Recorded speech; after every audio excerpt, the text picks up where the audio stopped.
So hello guys, welcome back to my channel. स्वागत है आप सभी का एंट्रेंस इन्वेस्टिगेशन पे। मेरा नाम है संभव और मैं JEE main advanced BITSAT KVPY इन सभी के लिए पढ़ाता हूँ। मैथमेटिक्स सब्जेक्ट पढ़ाता हूँ।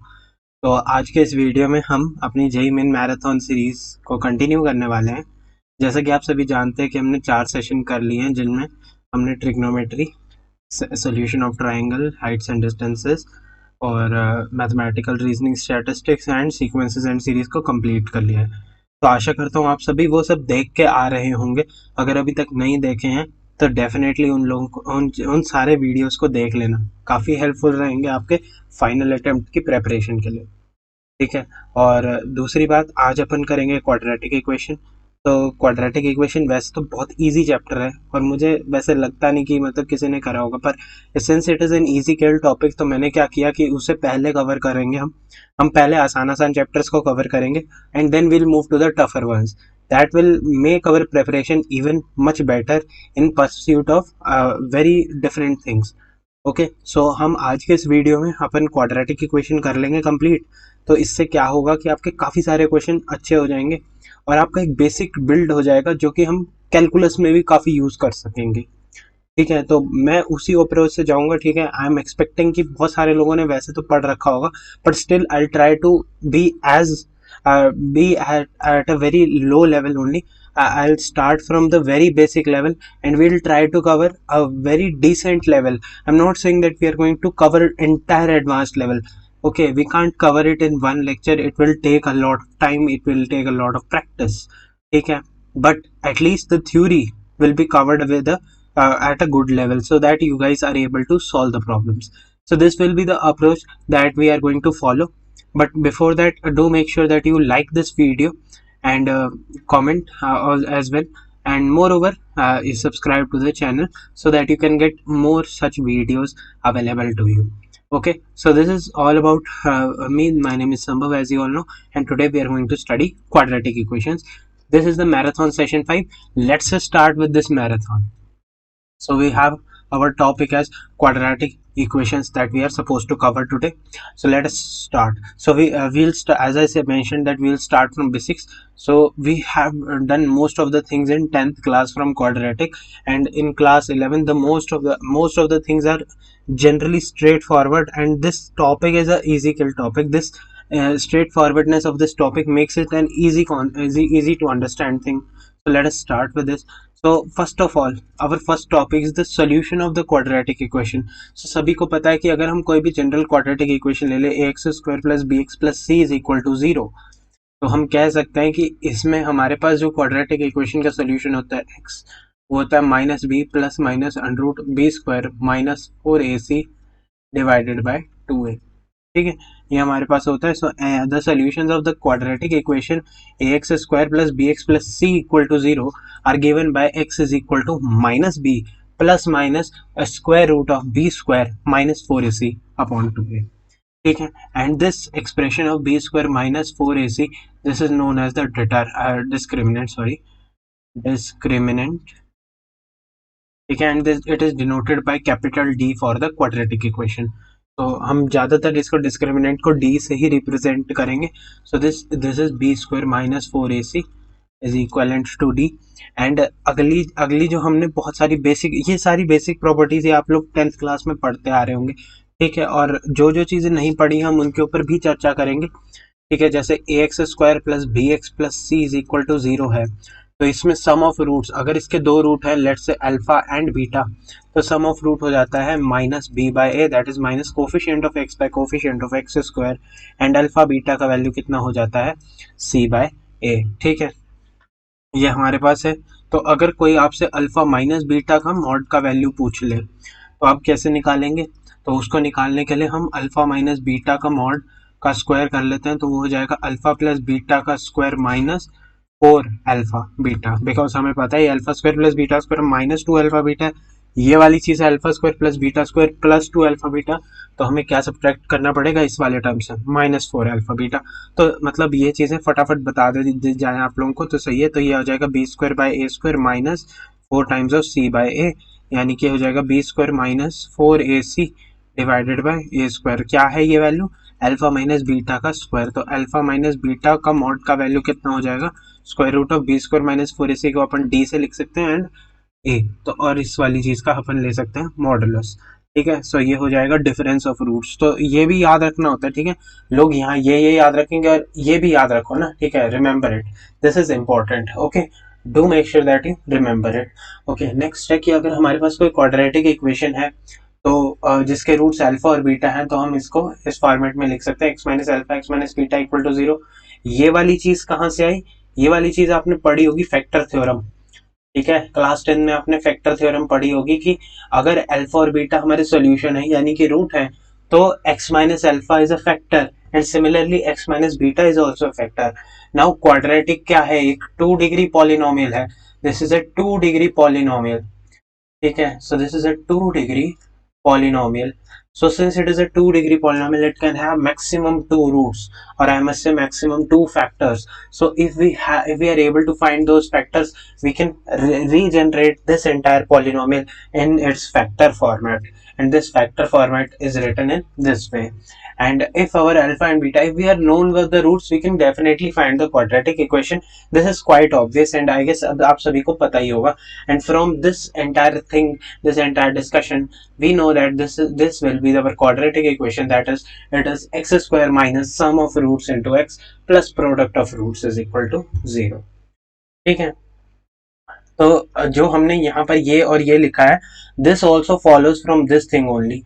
ठीक है, the equation will still remain the same. ठीक है, ये अगर हम ये वाली इक्वेशन को देखें, X square minus S X plus P, X square minus sum of roots alpha plus beta X plus product of roots alpha beta, अगर हम इसको कंपेयर करें with A x square plus B x plus C, तो हमारे पास comparison करके ही ये दोनों चीजें आती हैं। ये आपने 10th क्लास में पढ़ा होगा। ठीक है, अगर नहीं पढ़ा है इसका प्रूफ, तो बस इसका प्रूफ ऐसे स्ट्रेट फॉरवर्ड है, या कुछ नहीं है, आपके पास दो क्वाड्रेटिक है जिनका इक्वेशन सेम है, तो जब इक्वेशन सेम है तो कोफिशिएंट्स क्या हो जाएंगे, प्रोपोर्शन में हो जाएंगे। तो बस उन्हीं को आपको इवेलुएट करने के लिए यहाँ पर कंडीशन बता दी गई है। तो ये कुछ नहीं है, this is simple as it, as simple as icing on cake, let us move ahead. Okay, so for this quadratic, okay, why I'm writing question, I don't know. Okay, anyways, for consider this quadratic equation ax square plus bx plus c is equal to 0, where a, b, c belong to the set of real numbers. So this d, what is this d? This is b square minus 4ac. Okay, so this d has to be greater than 0 for distinct as well as real roots. So real and distinct roots, more exactly to be speaking, we'll discuss about it. So as it is written that distinct means unequal, so I guess आप लोगों को distinct का मतलब भी पता होगा, हमने काफी बार वैसे डिस्कस किया है। distinct माने अलग अलग, ठीक है, distinct माने अलग अलग, यानी कि अगर equal नहीं है, unequal, that is distinct itself. तो real and distinct ऐसे होते हैं जब हमारे पास क्या होता है, b square greater than 4ac या d greater than 0। Similarly d equal to 0 के लिए क्या होते हैं हमारे पास, identical, I mean to say equal and identical, या रियल, है ना, real and identical, I mean to say real and equal, या real and identical, real and coincident. And for d less than 0, in fact identical is not a proper word, to be more exact, so let me write it as real and equal roots. Okay, now next is for d less than 0, so the roots will not real, so they will not be real roots, and for distinct nature they are definitely not equal, provided there are some conditions, but yes, we can't conclude that from discriminant. What we can conclude, only we can conclude the nature of this quadratic for real roots. So generally we'll discuss real roots only pertaining to this chapter, and for complex roots we will be discussing more about that in what do we call, in complex number chapter and not here. Okay, so this is one thing. तो चलिए आगे बढ़ते हैं। अब हमारे पास जो ये तीन कंडीशन है ये तो आपको समझ आ गई। जो चौथी कंडीशन है ये बहुत ही मतलब टिपिकल कंडीशन है और बहुत सारे लोगों को पता नहीं होती है कि ऐसा क्यों होता है। ठीक है, कि अगर p प्लस आई क्यू एक रूट है, where i is the i square root of -1 यानी कि आयटा क्यू, तो एक p माइनस आयटा क्यू भी रूट होगा। लोगों को इसकी कंडीशन नहीं पता होती है, तो मैं आज आपको इसकी कंडीशन भी बताऊंगा कि कैसे करते हैं। तो फॉर एग्जांपल हमारे पास किस क्वाड्रेटिक की बात हो रही है, x square plus B x plus C is equal to 0 के क्वाड्रेटिक इक्वेशन के लेट्स से ये दो रूट है, ठीक है। तो ये दो रूट कैसे आए, ये दो रूट की ओरिजिन कैसे आई, ये मतलब आपको समझना है। First of all, a very important thing that you guys must know, see बहुत सारे लोग इस वाली चीज को इग्नोर करते हैं, where A B C belong to the set of real numbers. Now अगर A B C belong to the set of real numbers तभी ये कंडीशन वैलिड होगी। यहाँ पर लिखा नहीं है, यहाँ पर इन्होंने पहले ही ये सारी चीज रियल नंबर में बात कर रहे हैं, तो इसीलिए हमने कह दिया कि ठीक है भाई हम इग्नोर कर सकते हैं क्योंकि इन्होंने रियल नंबर में ही बात की है। बट किसी दिन अगर यहाँ पर आयोटा आ गया, ए की जगह कोई इमेजिनरी वैल्यू आ गया, तो ये वाली जो कंडीशन है ये सही नहीं बैठेगी। ये जो चौथी कंडीशन है, this pertains to a very important condition, and this condition is that if ABC are real, so mind it, ठीक है। बहुत सारे लोगों को नहीं पता होता, वो सीधा लगाते हैं भैया कि क्वाड्रेटिक है तो रूट भैया क्या हो जाएंगे, कॉन्जुगेट हो जाएगा एक दूसरे का। नहीं, दैट इज रॉन्ग। क्वाड्रेटिक कब तक है, वो क्वाड्रेटिक है जब ABC belong to the set of real number. उस सिनेरियो में हमारे पास जो दो रूट्स होंगे, they will be the complex conjugate of each other, ठीक है। These two are known as complex conjugate, complex conjugate. और जिन लोगों ने ये पढ़ रखा है उनको पता होगा, एक होता है जेड और दूसरा हो जाएगा जेड बार।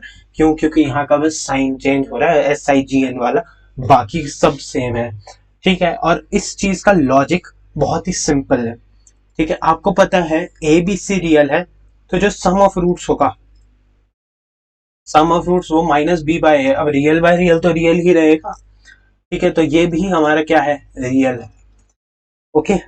तो पी, अब इन दोनों का सम जो है वो रियल है, इन दोनों का जो प्रोडक्ट है, जो इन दोनों का प्रोडक्ट है वो भी रियल होना पड़ेगा, दैट इज सी बाय ए। तो जब हमारे पास सम ऑफ रूट रियल है, जब हमारे पास प्रोडक्ट ऑफ रूट रियल है, तो डेफिनेटली हमारे पास ही कॉन्जुगेट, देखो सम ऑफ रूट रियल होने से ही कॉन्जुगेट वाली फील आ रही है कि हमारे पास इमेजिनरी पार्ट को जीरो होना पड़ेगा।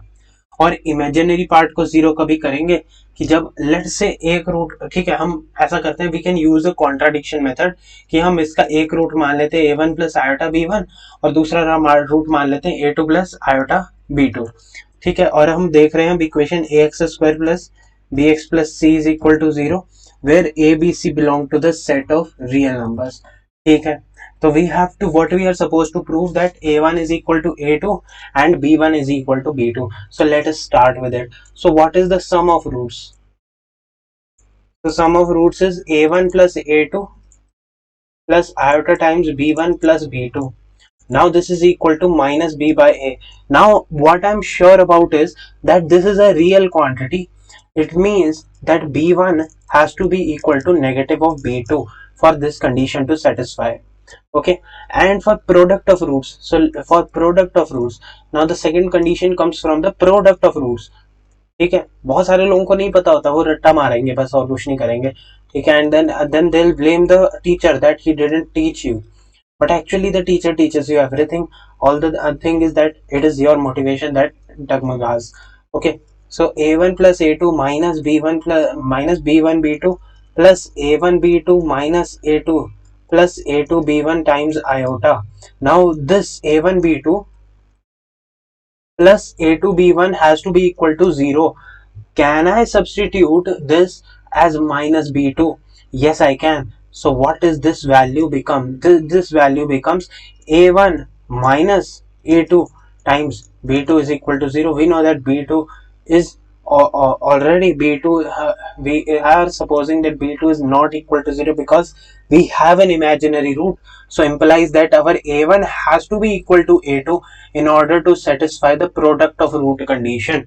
And yes, I have found that A1 is equal to A2 and B1 is equal to negative of B2, which means that I have found a condition like this. Now, how can I apply this condition? I can apply this condition only when A, B, C are real and B minus B by A and C by A give me a real entity, to be more exact. But for a standard real number system, this thing will actually hold true forever. Okay, so I guess यहाँ तक आपको सभी कुछ समझ आ गया होगा कि ये कैसे आता है। बहुत सारे लोगों को नहीं पता होता, इसीलिए मैंने सोचा कि बता देते हैं, ठीक है, ताकि आप लोगों को मेरा कंटेंट ऐसा ना लगे कि कुछ भी नहीं कराया है। क्वाड्रेटिक बहुत ही ईजी है, ये तो भाई आता है अपने को, आने के बाद ही गलतियां होती हैं। जो चीज़ नहीं आती होती ना उसमें गलती नहीं होती, जो चीज़ आती होती है उसमें गलती हो जाए ना फिर दुख बहुत बुरा होता है। तो इसीलिए कह रहा हूँ कि इन चीज़ों में भी डेप्थ अच्छी वाली लेना, ताकि आप लोगों के लिए बहुत बेनिफिशियल हो जाए। जब आपके पास मेन का पेपर हो या एडवांस का पेपर हो, तो फर्क नहीं पड़ता उस बात का, अगर आपको चीज़ें पता है। ठीक है, आगे बढ़ते हैं कि consider this quadratic equation a x square plus B x plus C is equal to zero where a B C belong to the set of rational number. Q denotes rational number. ठीक है, तो rational number पे आ गया, मतलब भाई same theory चलेगी। ठीक है, सेम थ्योरी चल रही है। अब देखो A x square plus B x plus C में जो हमारे ए बी सी है वो रैशनल नंबर हो गए। तो अगर यहाँ पर डी परफेक्ट स्क्वायर है तभी रूट रैशनल होंगे। ठीक है, इसके रूट्स को रैशनल होने के लिए इसका जो डी है उसको एक परफेक्ट स्क्वायर होना पड़ेगा। तो जब कभी भी, ये तो मतलब बहुत ही ऑब्वियस बात है, क्यों? क्योंकि हमें पता है कि हमारे रूट ही ये हैं। ठीक है, अब हमें पता है कि डी अगर कुछ के स्क्वायर फॉर्मेट का हुआ तभी रूट रैशनल होंगे, वरना रूट तो इरेशनलिटी में चले जाएंगे ना। तो D has to be a perfect square. First condition is absolutely true, this is absolutely good. Okay, so just in case अगर हम कहें कि एक रूट है दिस, तो दूसरा रूट क्या हो जाएगा? This is quite obvious, but yes इसने जो कंडीशन की कि alpha is equal to p plus root q है एक रूट, तो दूसरा रूट अल्फा डैश क्या हो जाएगा? पी माइनस रूट क्यू हो जाएगा। अब क्या है कि ये वाली भी कॉन्जुगेट में चल रहे हैं, वो पीछे वाले भी कॉन्जुगेट में चल रहे थे। तो आपके दिमाग में क्या बजना चाहिए? आपके दिमाग में बजना चाहिए कि भैया इसमें क्या है कंडीशन? इसमें है कंडीशन कि ये रैशनल है, तो इरेशनल रूट अकर कर रहे हैं पेयर में। ठीक है, अगर रियल था तो अनरियल, यानी कि कॉम्प्लेक्स जो है वो कंजुगेट पेयर में थे, ये अपने कंजुगेट पेयर में है। तो क्या हम वही वाला लॉजिक लगा सकते हैं sum of root product of root वाला? जी हाँ, बिल्कुल लगा सकते हैं। और वही लॉजिक लगाएंगे तो हमारा सेकंड कंडीशन जो है वो सेटिस्फाई हो जाएगा। इससे ज़्यादा कुछ बोलने की मुझे ज़रूरत नहीं है। अगर कुछ दिक्कत होगी तो कमेंट में लिख देना, पर वैसे मुझे नहीं लगता कि कोई दिक्कत होगी। बढ़ते हैं आगे अगले टॉपिक पे। ओके, सो ये जो टॉपिक है ये भी काफ़ी इंपॉर्टेंट है। ठीक है, क्वाड्रेटिक में बहुत ही लिमिटेड टॉपिक्स हैं, पर इन लिमिटेड टॉपिक्स से ही एक अच्छे अच्छे क्वेश्चन बन जाते हैं। लाइक इसका एक क्वेश्चन जेई एडवांस 2012 में आया था, आई थिंक कॉमन रूट के ऊपर एक क्वेश्चन था। तो बहरहाल हम उसको नहीं करेंगे, हमारा कॉमन रूट का बेसिक क्राइटेरिया हम समझेंगे। तो common roots of two quadratic equations. ठीक है, तो सबसे पहले हमारे पास कोई दो क्वाड्रेटिक इक्वेशंस लिख लेते हैं। ठीक है, हम लिख लेते हैं a1x square plus b1x plus c1 is equal to zero, this is our equation 1। And a2x square plus b2x plus c2 is equal to zero, ये हो जाएगी हमारी इक्वेशन 2। ठीक है, तो ये हमारे पास बहरहाल दो इक्वेशन है। ओके, अब क्या है हमारे पास, कॉमन रूट कैसे कैसे आ सकते हैं? ठीक है, तो रूट्स की क्या कंडीशन है कि हमारे पास कॉमन आना चाहिए, तो मतलब कम से कम एक रूट कॉमन हो सकता है या दोनों रूट कॉमन हो सकते हैं। ठीक है, यही दो केस हो सकते हैं, और तो कोई केस नहीं बनाओगे ना। कैसे बनाओगे? अगर बनाने भी बैठो तो आपके दिमाग में स्ट्राइक कर जाना चाहिए कि भैया यहाँ पर जो है इसके कितने रूट हैं। किसी भी इक्वेशन के, क्वाड्रेटिक इक्वेशन के मैक्सिमम दो रूट हो सकते हैं। इनफैक्ट दो रूट होते हैं और मैक्सिमम दो सॉल्यूशन होते हैं। ठीक है, रूट हमेशा इसके दो ही रहेंगे। Maximum real root maximum two हो सकते हैं। ठीक है, दोनों क्वाड्रेटिक इक्वेशन के मैक्सिमम टू रूट हो सकते हैं। तो आप तीसरा रूट कहाँ से लाओगे? ये कॉमन बनाने के लिए आप तीसरा रूट तो ला नहीं सकते। तो हमें क्या करना है? देखो, कॉमन आने के लिए कोई जीरो रूट कॉमन तो होगा नहीं, फिर तो कॉमन की बात ही क्यों कर रहे हैं। ठीक है, ऑफ कोर्स रूट कॉमन होगा तो या तो एक रूट कॉमन होगा या दो रूट कॉमन होंगे। तो अच्छा, किसी भी इक्वेशन के अगर दो रूट कॉमन हो जाए तो वो तो सेम ही इक्वेशन नहीं बन जाएगी क्या? उस सिनेरियो में हमारे पास सेम इक्वेशन बनेगी? इतनी बात समझ आ रही है? अगर समझ आ रही है तो भैया लाइक ठोक देना। और अगर सेम इक्वेशन ही बन गई तो हमारे पास जो ये है, अब a1 a2 में क्या रिलेशन है? तो मैं कहूंगा कि आप उसे इक्वल मत करो, आप उसे प्रोपोर्शनेट रखो। क्यों? क्योंकि x square plus 2x plus 1 है लेट्स से एक इक्वेशन, और दूसरी इक्वेशन है 2x square plus 4x plus 2। तो इन दो इसका इसके भी सोल्यूशन, इसका भी रूट जो है वो -1 है, और इसके भी रूट -1 है। तो हमारा क्या मतलब बनता है? Finally the conclusion, what is our conclusion, that we arrive at a conclusion कि हमें क्या करना है कि कोफिशिएंट्स है ना जो, इनको आप प्रोपोर्शनेट रख सकते हो। ठीक है, तो the coefficients will be in proportion, और in this two root scenario I can say that my a1 by a2 is equal to b1 by b2 and this is equal to c1 by c2. so this is the condition for two roots in common. ठीक है, तो basically एक और बहुत ही interesting बात बता देता हूँ आप लोगों को। जो क्वेश्चन आता है ना, जो क्वेश्चन आता है इसमें, ठीक है, वो ऐसा जनरेट करा होता है कि let's say ax square plus B x plus C is equal to 0 है, और हमारे पास इसका डिस्क्रिमिनेंट इज नेगेटिव। ठीक है, तो अब ये बोलेंगे कि इसका एक कॉमन रूट है with a1 x square plus b1 x plus c1 is equal to 0। अच्छा, यहाँ पर A B C, a1 b1 and c1 ये सारे रियल नंबर को बिलोंग करते हैं। ठीक है, तो it has a common root with this. तो आपको बताना है कि what is the relation between a1 and a। ठीक है, ये आपको बताना है। Given that c is equal to c1, what is the relation between a1 and a।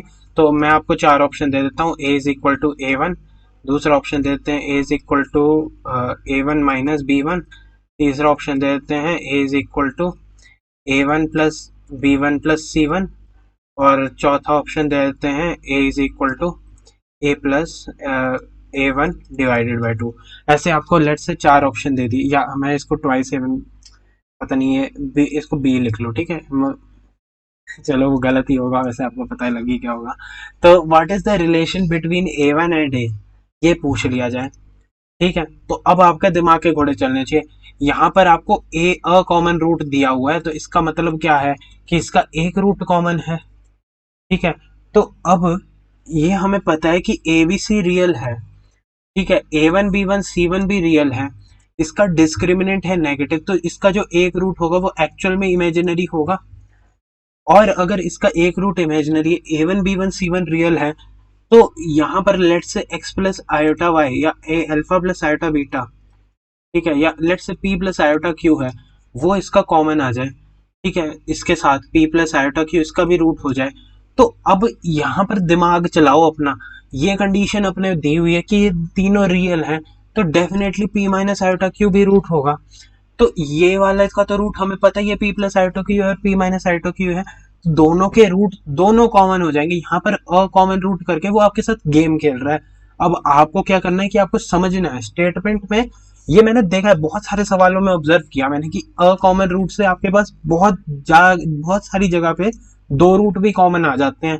और ऐसा सिनेरियो कब कब बनता है, या डी लेस देन 0 हो, डी इक्वल टू 0 हो।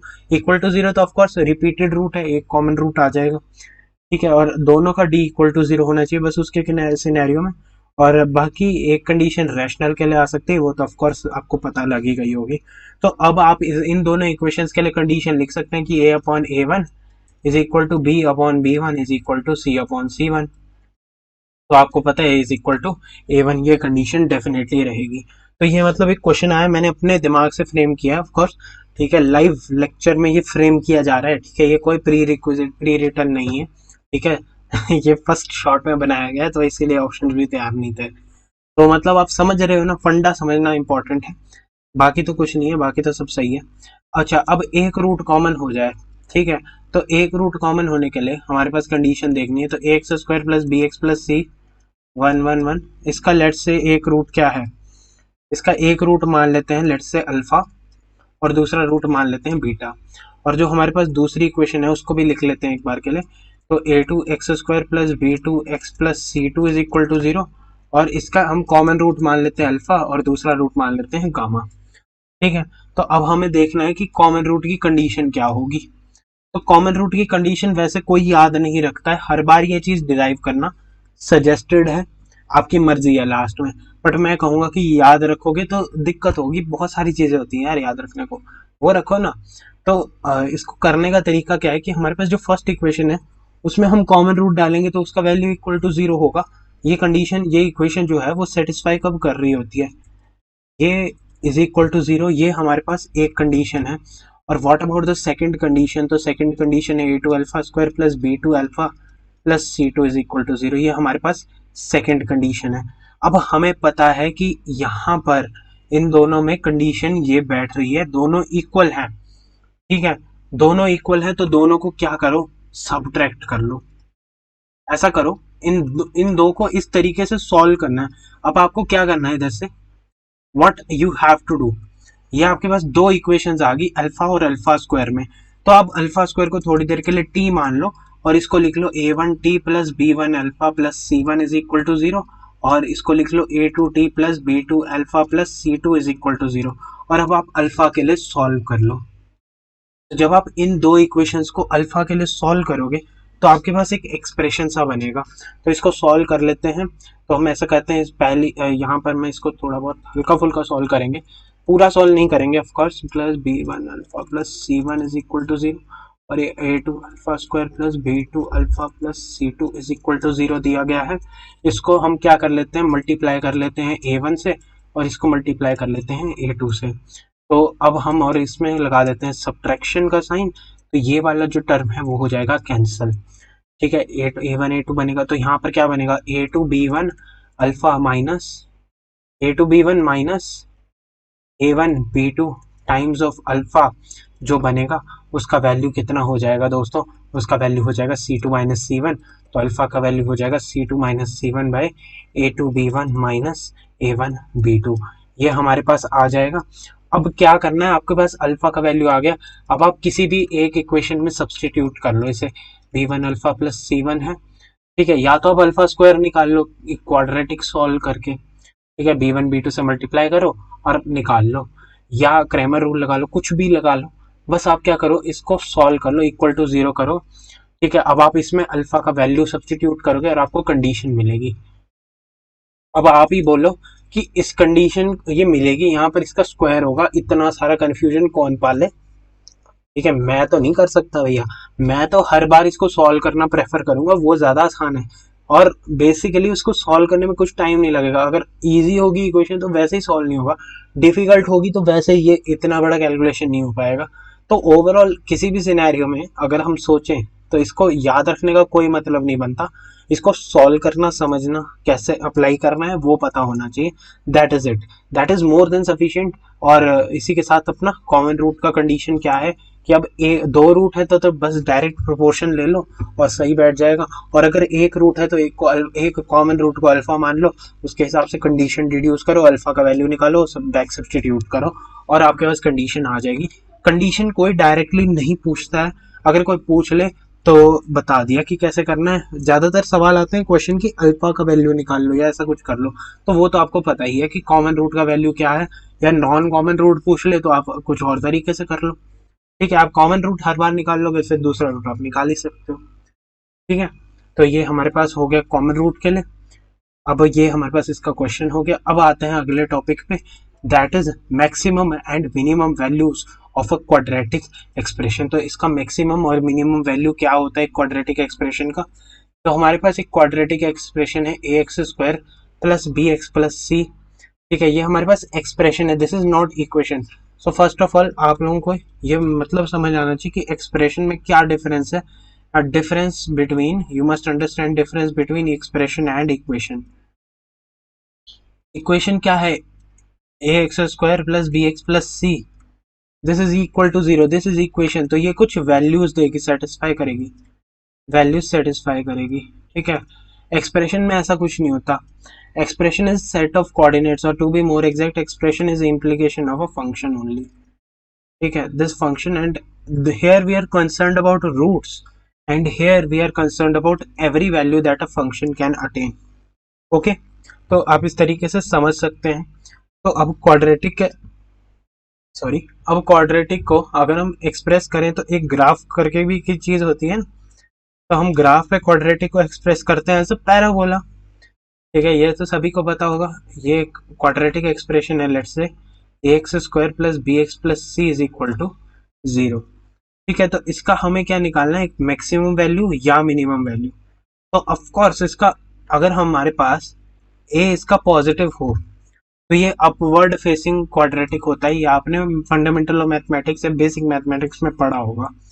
ठीक है, या नहीं तो अगर वहां नहीं पढ़ा तो कम से कम 10th क्लास में पढ़ा होगा कि क्वाड्रेटिक को प्लॉट कैसे करते हैं।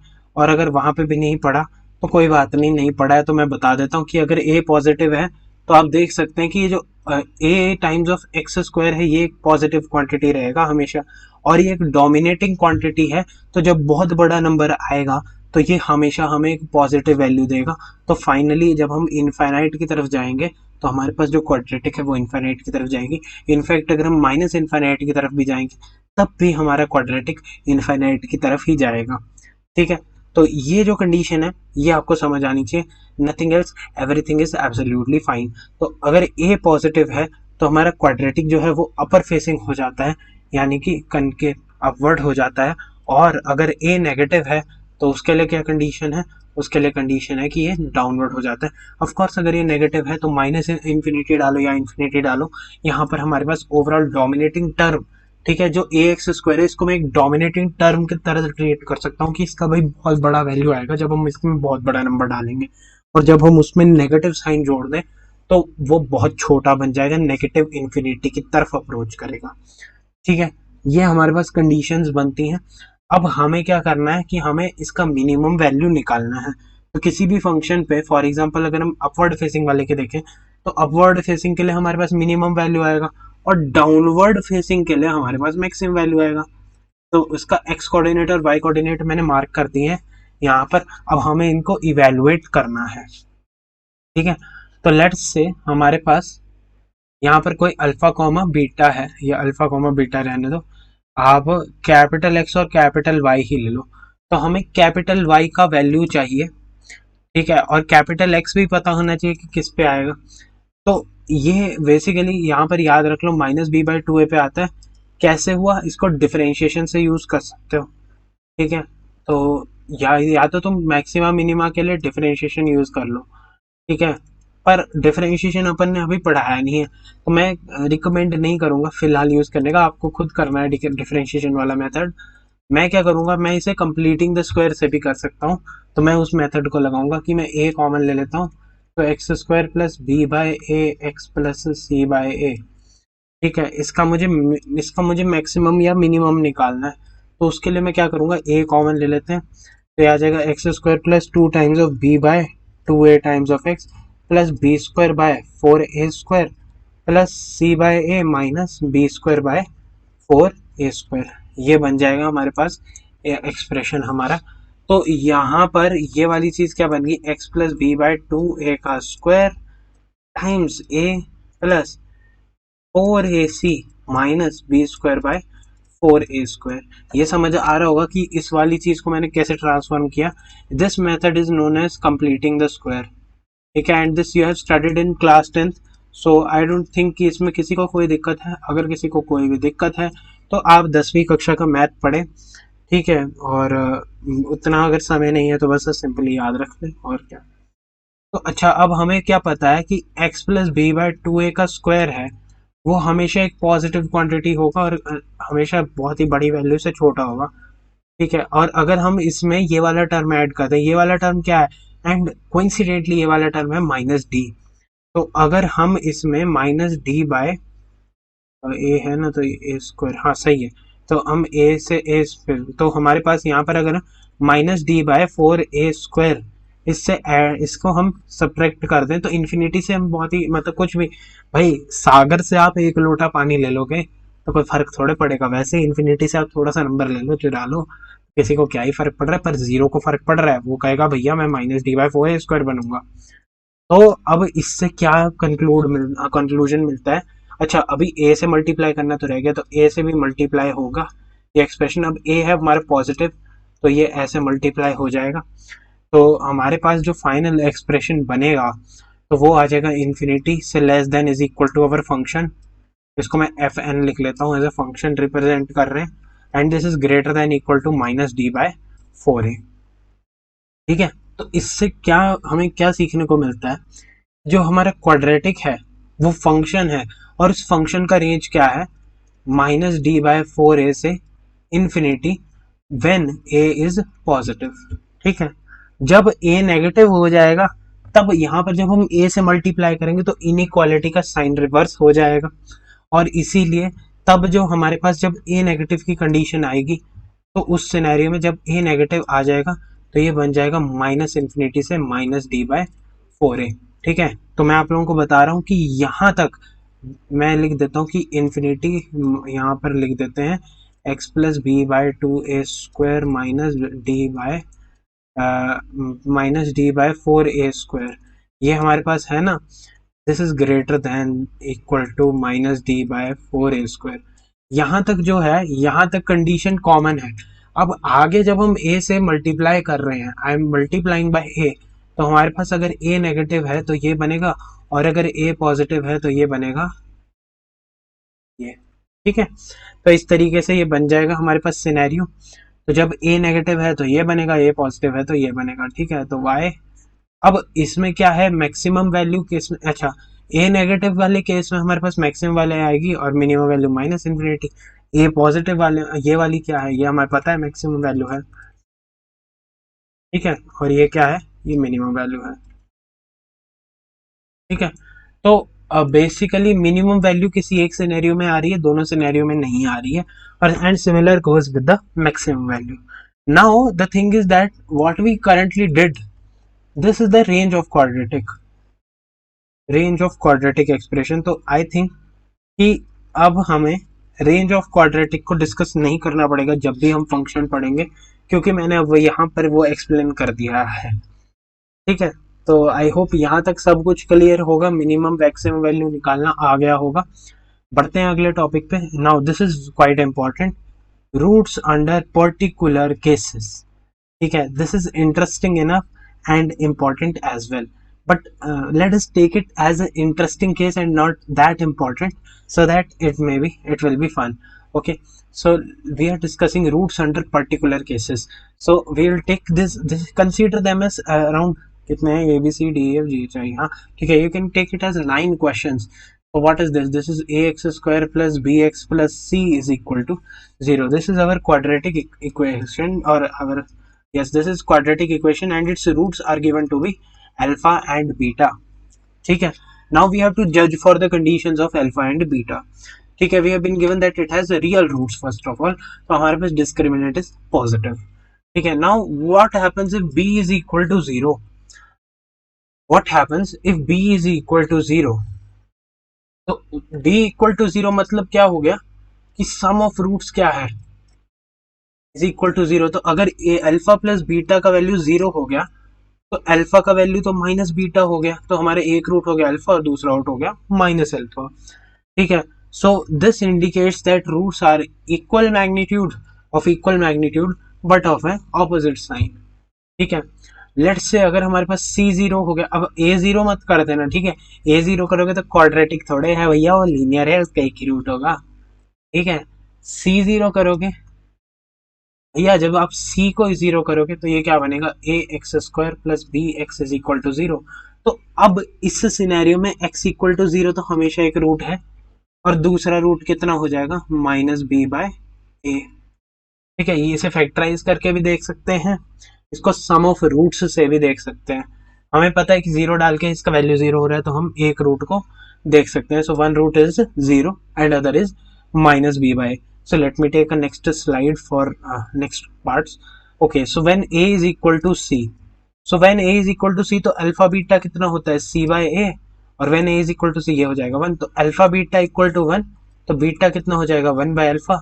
सो जो हमारे रूट्स हो जाएंगे वो कितने हो जाएंगे, अल्फा एंड 1/अल्फा। आई होप ये भी काफी हद तक क्लियर होगा, इसमें भी किसी को कोई दिक्कत नहीं होगा। ठीक है, ये तीसरा केस हो गया। अच्छा, नेक्स्ट है, अगर a पॉजिटिव है और c नेगेटिव है। ठीक है, a पॉजिटिव है c नेगेटिव, तो अल्फा बीटा क्या है, नेगेटिव। तो अल्फा बीटा नेगेटिव कैसे आ सकता है, देखो अल्फा अगर पॉजिटिव हो बीटा अगर नेगेटिव हो, या अल्फा अगर नेगेटिव हो और बीटा अगर पॉजिटिव हो, मतलब जो हमारे रूट्स हैं जो हमारे रूट्स हैं they are of opposite sign, तो our roots are of opposite sign. And similarly यहाँ पर भी और एक यहाँ पर भी, ये दोनों के लिए केस इज आइडेंटिकल कि दोनों में ही अल्फा बीटा का वैल्यू लेस देन 0 होगा, तो यानी कि roots are of opposite sign. I hope that this is clear. So yes, these roots are of opposite sign. Okay, next is that if all the coefficients are positive, that is if a is greater than 0, b is greater than 0, c is greater than 0, and similarly if a is less than 0, b is less than 0, and c is less than 0, what is going to happen in such a case? So in such a case our alpha plus beta is positive and our alpha beta is also positive. Okay, so if our if our alpha plus beta is positive and our alpha beta is also positive, ठीक है, तो इसके लिए हमारे पास direct condition है कि यहाँ पर रूट्स तो हमारे सेम साइन के ही होंगे. ठीक है, हम यहाँ से जज कर सकते हैं कि जो हमारे रूट्स हैं वो सेम साइन के ही होंगे. ठीक है, okay, I hope that this is clear. Roots हमारे सेम साइन के होंगे, क्यों? क्योंकि या तो नेगेटिव नेगेटिव या positive positive.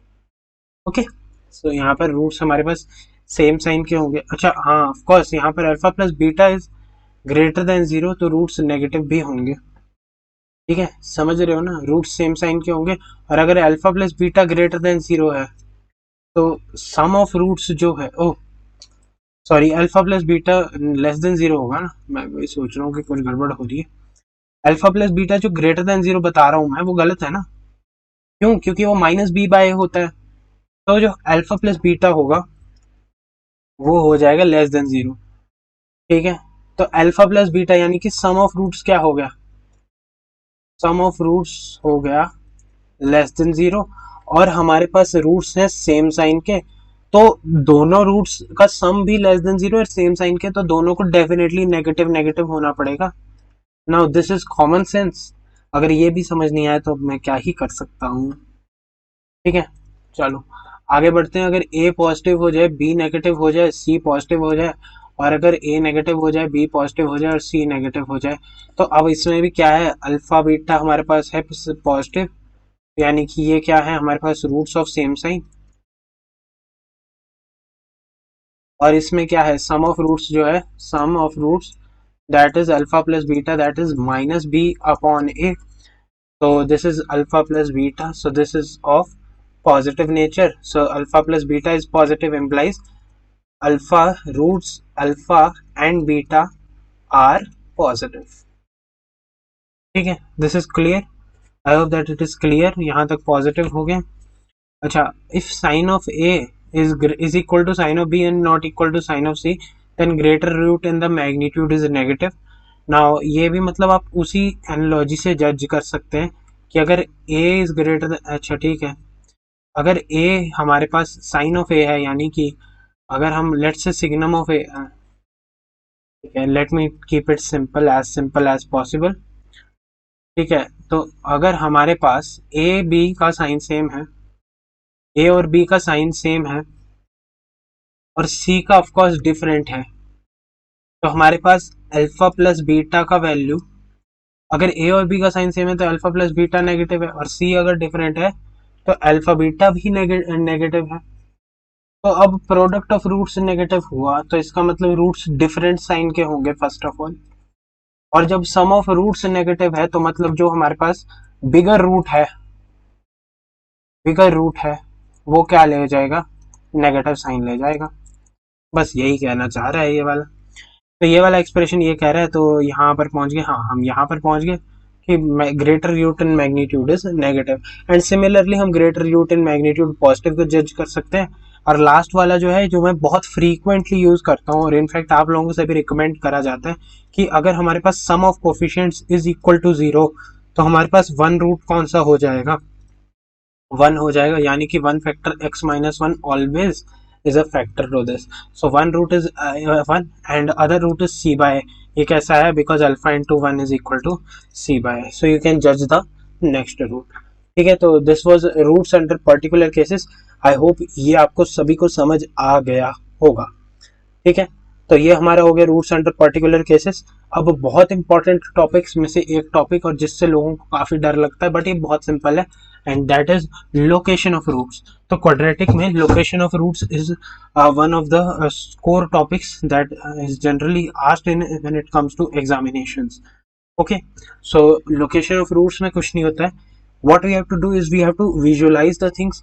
If we are able to visualize according to the conditions that are given, then you are able to solve. So कुछ standard conditions होती हैं, कुछ लोग इसे बहुत ही हाई फाई करके बहुत सारी और conditions बना देते हैं, बट जो standard conditions है अगर वो पता हो तो जेईई मेन में सारे क्वेश्चन बन जाते हैं. मेरे तो बन जाते हैं भाई, बाकियों का पता नहीं, ठीक है, पर मेरे तो पक्का बन जाते हैं. तो चलो लोकेशन ऑफ रूट्स के साथ शुरू करते हैं.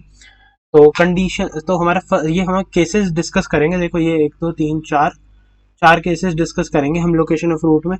तो बहुत ध्यान से सुनना है भैया, तभी फायदा होगा. सो लोकेशन ऑफ रूट में 4 केसेस हैं.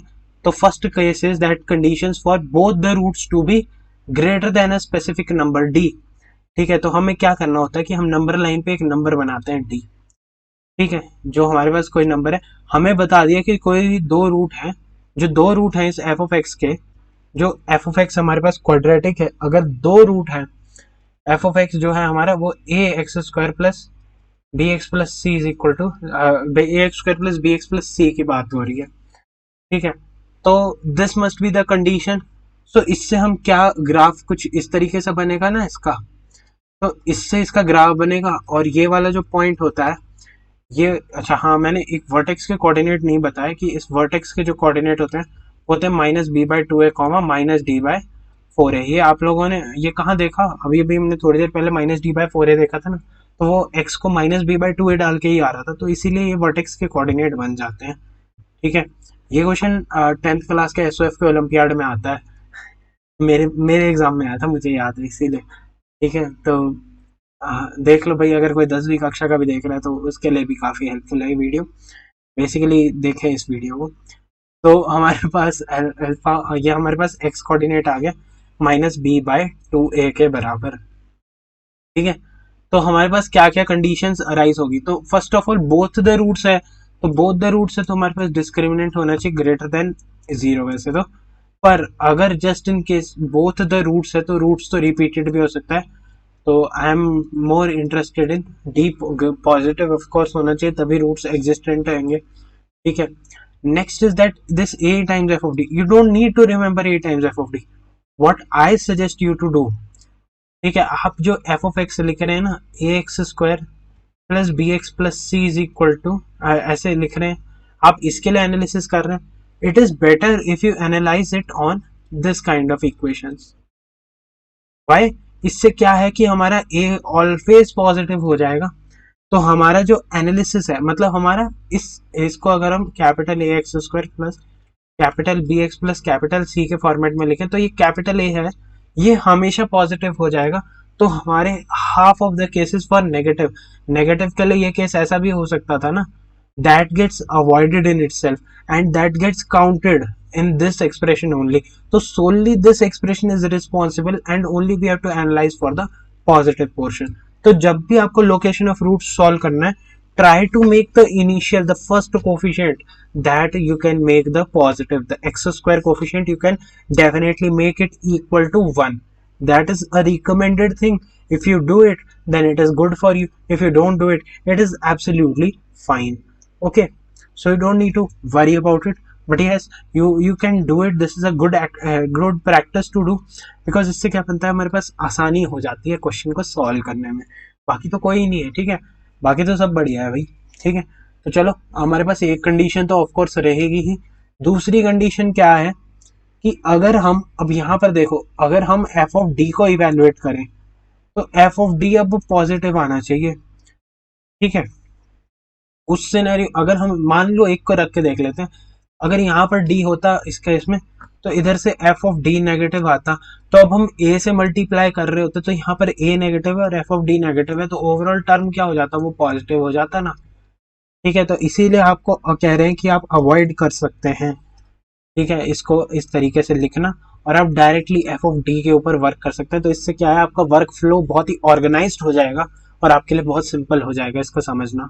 ठीक है, तो अब ध्यान से देखना कि ये क्वाड्रेटिक है तो इसका एफ ऑफ डी पॉजिटिव होगा, तो ये हमारी दूसरी कंडीशन हो जाती है, ये हमारी पहली कंडीशन हो जाती है। पर अब इससे अब हमारे पास क्या क्या, अब देखो जब भी आपके पास लोकेशन ऑफ रूट का सवाल हो तो आप जज करें। देखो डी पॉजिटिव है तो आपके पास क्या क्या सिनेरियो बन सकता है, आपको सफिशिएंसी चेक करनी है कंडीशंस की, तो उसके लिए कैसे आप करोगे, आपने क्या करना है, डी पॉजिटिव होना चाहिए, तो डी पॉजिटिव है इसके लिए बढ़िया। नेक्स्ट, क्या इसमें ऐसा सिनेरियो है जिसमें हमारे जो दो रूट है वो हमारे हमें ग्रेटर के लिए चेक करना है, तो let us check for some less. ठीक है, हम उल्टा चलेंगे ताकि we can find flaws, that is important.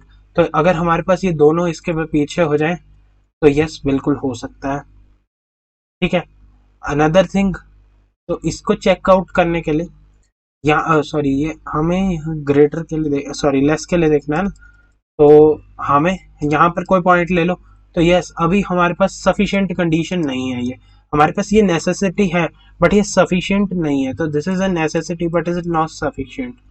Okay, for the next one अगर हम देखें कि अब क्या करते हैं, हम कर देते हैं कि जो हमारे पास ये वाला जो नंबर है f of d has to be positive. ठीक है, ये सफिशिएंट नहीं है बट ये नेसेसरी जरूर है, तो अब हमें बस यहाँ पर भी ये आ सकता है, तो बेसिकली दोनों के सिनेरियो हमारे पास सफिशिएंट है, सफिशिएंट नहीं है पर नेसेसरी जरूर है। तो अब हमें क्या करना है, ये जो नंबर है लेस देन प्रूव करना है, तो हम क्या करते हैं कि इस वर्टेक्स वाली लाइन को देख लेते हैं, और इस वर्टेक्स वाली लाइन को लिख के ये x equal to minus B by two A होती है ना। ठीक है, ये हमने अभी अभी डिस्कस किया था, तो इस minus B by two A का हेल्प लेते हैं। अब यहाँ पर ग्रेटर वाले सिनेरियो को एलिमिनेट करने के लिए हम d को माइनस बी बाई टू ए से छोटा कर देंगे, और जैसे ही ये कर देंगे तो ये सफिशिएंट हो जाए, ये कंडीशन अपने आप में सारी कंडीशंस के साथ मिलके क्लब आउट होके एक अच्छा रिजल्ट देगी और ये सफिशिएंट कंडीशंस हो जाएंगी। ये आप लोगों को समझने वाली बात है कि ये जो डी है ये माइनस बी बाई टू से छोटा रहना चाहिए। और देखो अब आप इसे इस तरीके से भी समझ सकते हैं कि अगर लेट से डी इधर आ गया तो हमने कह दिया कि एफ ऑफ डी पॉजिटिव भी तो होना चाहिए था, तो यहाँ पर तो नेगेटिव हो गया, तो इसीलिए ये वाली कंडीशन अगर सेटिस्फाई हो जाए, डी पॉजिटिव हो जाए और F of D greater than zero हो जाए, तो हम डेफिनेटली कह सकते हैं कि हमारे जो दोनों रूट हैं ये किसी एक नंबर डी से हमेशा बड़े होंगे। ठीक है, और सिमिलरली अगर आपको छोटा प्रूव करना है दोनों रूट्स को, तो आप D greater than minus B by two A कर सकते हैं for small roots are small. ठीक है, ये आपको प्रूव करना हो तो आप इसको इस तरीके से कर सकते हैं। ठीक है, लोकेशन ऑफ रूट का फर्स्ट केस आई होप समझ आ गया होगा। कोई दिक्कत होगी तो कमेंट्स में पूछ लेना, कोई मतलब बहुत इशू नहीं है, हम उधर आंसर कर सकते हैं, वरना we can you can connect with me on Telegram as well.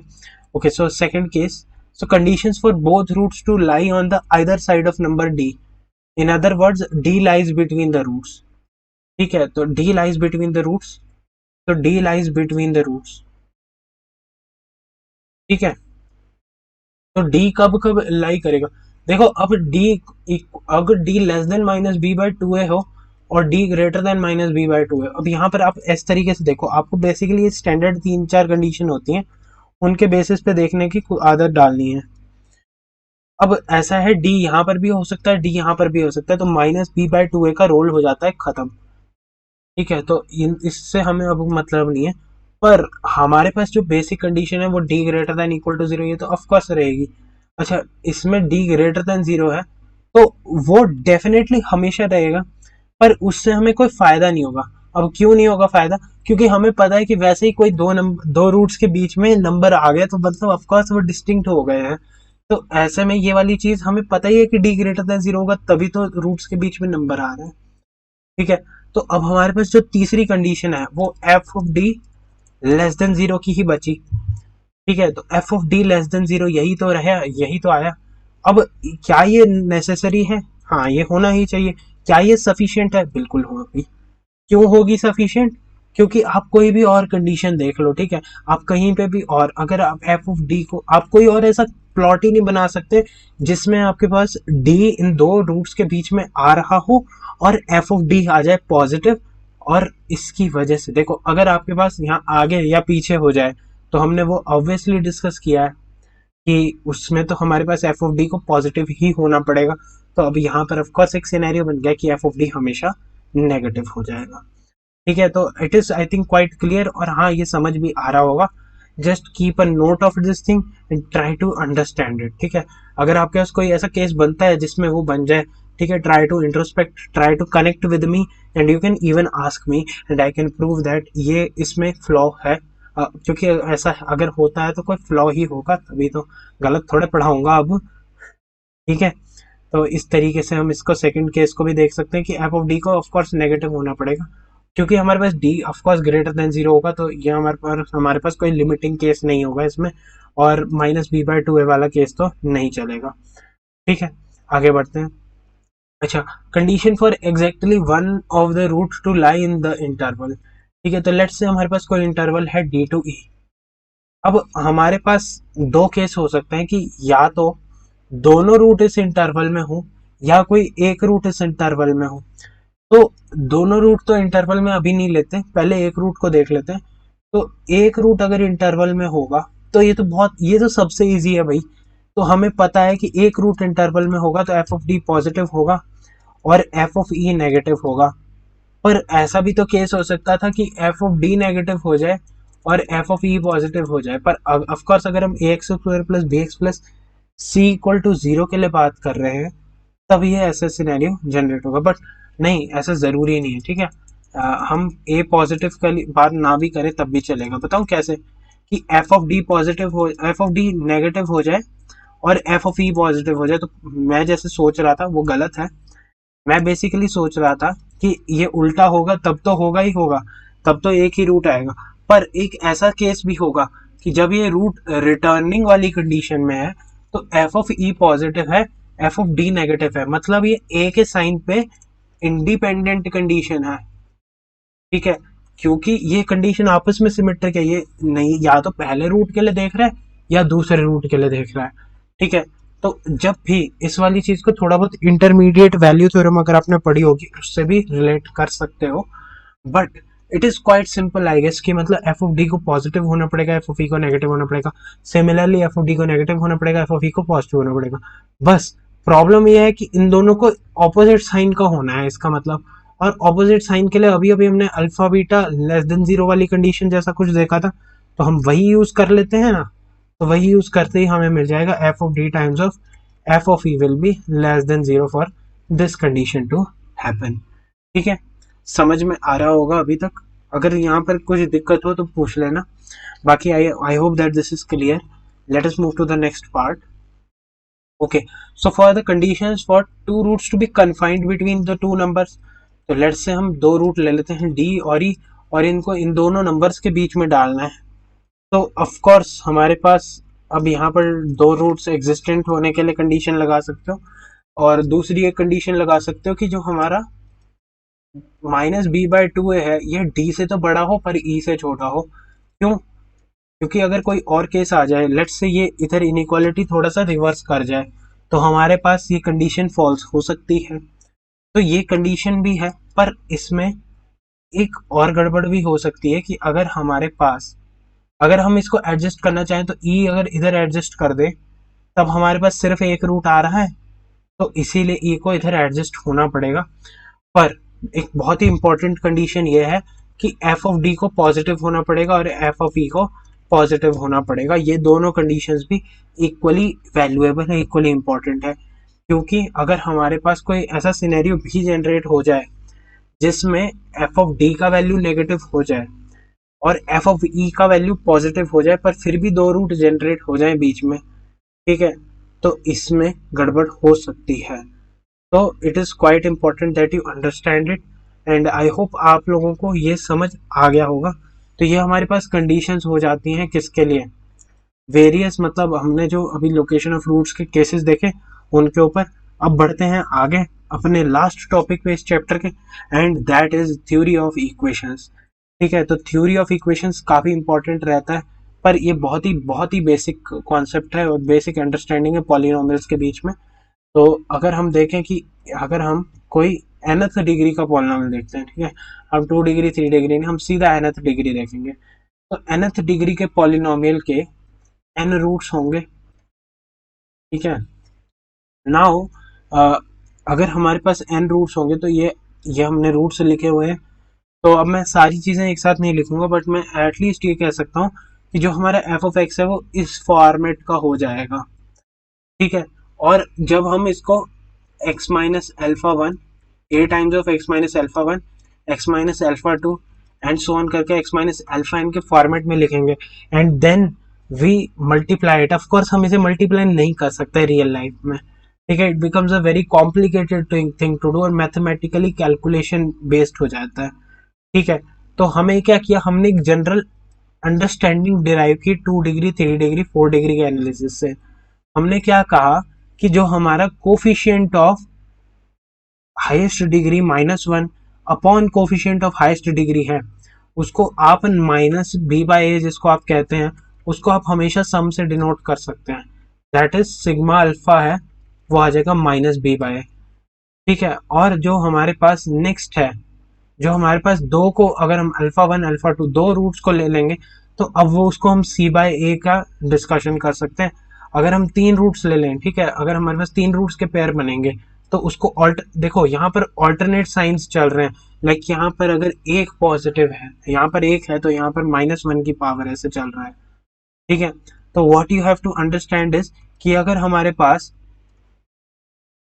Alpha four, let's say हमारे पास n-1 तक अगर हम चलें, ठीक है, एक बार के लिए अल्फा 6 से अल्फा n-1 तक का सम करें, हमारे पास n रूट्स है पर हम n-1 तक का सम करें, और इसको हम एक पेयर लेंगे, तो पेयर देखो हम पेयरिंग कर रहे हैं, जैसे sigma alpha one alpha two का मतलब वो alpha one alpha two plus alpha two alpha three plus alpha three alpha four and so on ऐसे चल रहा है, प्लस लास्ट में कहा, लास्ट में साइक्लिक हो गया, अल्फा वन अल्फा टू आया, अल्फा फिर अल्फा थ्री अल्फा वन आएगा, ऐसे करते करते आपके पास सारे 2 के कॉम्बिनेशन ले लिए, नेक्स्ट 3 के कॉम्बिनेशन ले लिए, कितने कॉम्बिनेशन बनेंगे वो आप जज कर सकते हैं। देखो आपके पास n रूट्स हैं, ठीक है, तो आप किसी एक को पिक करके n-1 ले सकते हैं, तो आपको किसी एक को पिक करके n-1 लेना और सभी के लिए लेना है, तो आप उस हिसाब से कॉम्बिनेशन को काउंट आउट कर सकते हैं, ठीक है। That is a PNC based work, but yes अभी हम वो डिस्कस नहीं कर रहे। What is more important is that we understand it कि यहाँ पर जो है लेट्स से n-1 है, तो एक बार n हो जाएगा, एक बार 1 हो जाएगा, 2 हो जाएगा, 3 हो जाएगा, ऐसे करते करते हमारे पास बहुत सारे नंबर्स बनेंगे, ठीक है। तो व्हाट डज माई अंडरस्टैंडिंग से कि यहाँ पर इसको हम ऐसे लिख सकते हैं कि -1 rays to power alpha n-1, और अगर यहाँ पर हम इसका कोफिशिएंट ऑफ ये देखें, कोफिशिएंट ऑफ x लिख लेते हैं इसको, coefficient of x upon coefficient of x raise to power n, इसको ऐसे लिख सकते हैं। और basically sigma of all the roots taken all at a time, this denotes all roots taken all at a time, this is always equal to this alpha 1 alpha 2 alpha 3 so on up to alpha n, so this is equal to constant term divided by coefficient of x की power n। ये हमारे पास case हो जाते हैं। और हाँ of course -1 की power n चल रहा है, क्योंकि -1 की मतलब ऑड पावर्स के लिए ऐसे आ रहा है, तो डिपेंड्स ऑन n ना। 3 के लिए क्या आ रहा है, यहाँ पर नेगेटिव आ रहा है, 2 के लिए क्या आ रहा है, यहाँ पे पॉजिटिव आ रहा है, 1 के लिए क्या आ रहा है, नेगेटिव आ रहा है, तो ऑफकोर्स ऑड, अगर n ऑड हो जाएगा तो ये नेगेटिव आ जाएगा, n इवन हो जाएगा तो ऐसे आ जाएगा। तो ये हमारा थ्योरी ऑफ इक्वेशन का बेसिक अंडरस्टैंडिंग है, ठीक है। इससे ज़्यादा हम डिस्कस नहीं करेंगे, बस आप इसको इतना समझ लें काफ़ी है, और बाकी क्वेश्चंस पे आ जाते हैं। बट बिफोर दैट हमारे पास ये 2-3 केसेस हैं, तो उनके ऊपर भी हम थोड़ा सा डिस्कशन कर सकते हैं कि that if every odd degree equation has at least one real root whose sign is opposite to its last term, ठीक है। लाइक यहाँ पर x cube minus x square plus x minus one है, ये एक ऑड डिग्री पॉलिनोमियल है। अब इसमें आपको बताना है मुझे डोमिनेटिंग टर्म क्या है। आई होप आप लोगों ने सोच लिया होगा, इसका डोमिनेटिंग टर्म है एक्स क्यूब। अब एक्स क्यूब एक्स अगर हमारे पास एक्स को हम इन्फिनिटी डाल दें और एक्स को अगर हम माइनस इन्फिनिटी डाल दें, ठीक है, तो दोनों ही केसेस में यहाँ पर हमारे पास पॉजिटिव वैल्यू आएगा और यहाँ पर ये हमारे पास नेगेटिव इन्फिनिटी को जाएगा। तो इसका मतलब इसका ग्राफ जो होगा हमें पता है मैक्सिमम 3 बार इंटरसेक्ट कर सकता है, तो ये माइनस इन्फिनिटी से जाते जाते ऐसा कुछ ग्राफ बनेगा, तो इसका यहाँ पर 3 रूट होगा।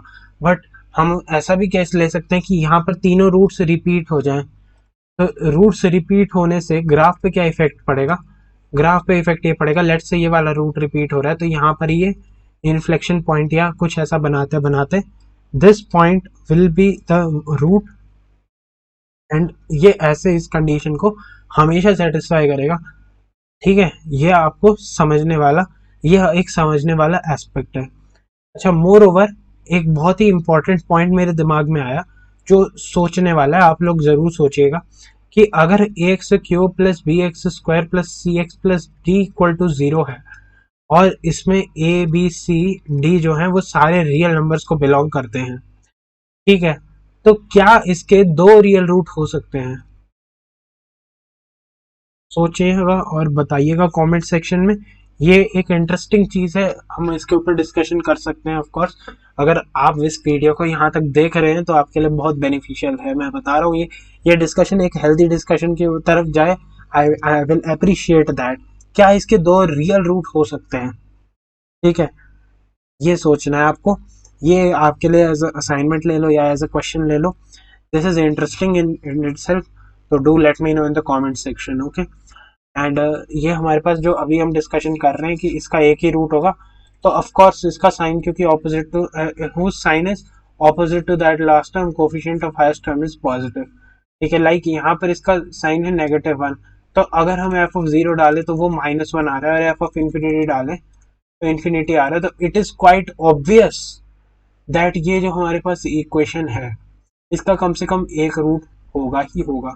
और इनफैक्ट ये किसी भी सिनेरियो में डेवलप होगा कि अगर ऑड डिग्री है, ठीक है, ऑड डिग्री है तो डेफिनेटली हमारे पास अगर ऑड डिग्री है तो एक रूट आएगा, क्योंकि एक माइनस इन्फिनिटी अप्रोच हो रही होगी, एक प्लस इन्फिनिटी अप्रोच हो रही होगी।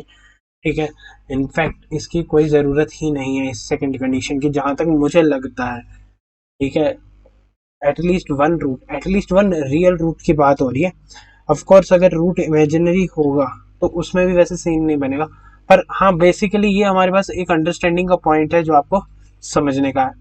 नेक्स्ट है, अगर इवन डिग्री में हो, में ऑड डिग्री में मुझे डाउट है कि ऐसा होता है, ऑड डिग्री में तो हमेशा हो जाएगा ना।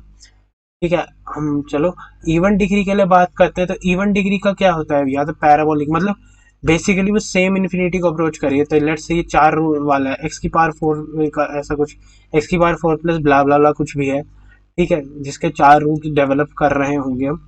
तो इसके लिए क्या है कि अगर हम इसका लास्ट टर्म देखें, last term negative, last term negative होने का क्या मतलब, लेट्स से हम एक्स स्क्वायर -1 ले लेते हैं, तो इसका ग्राफ कुछ ऐसा होगा।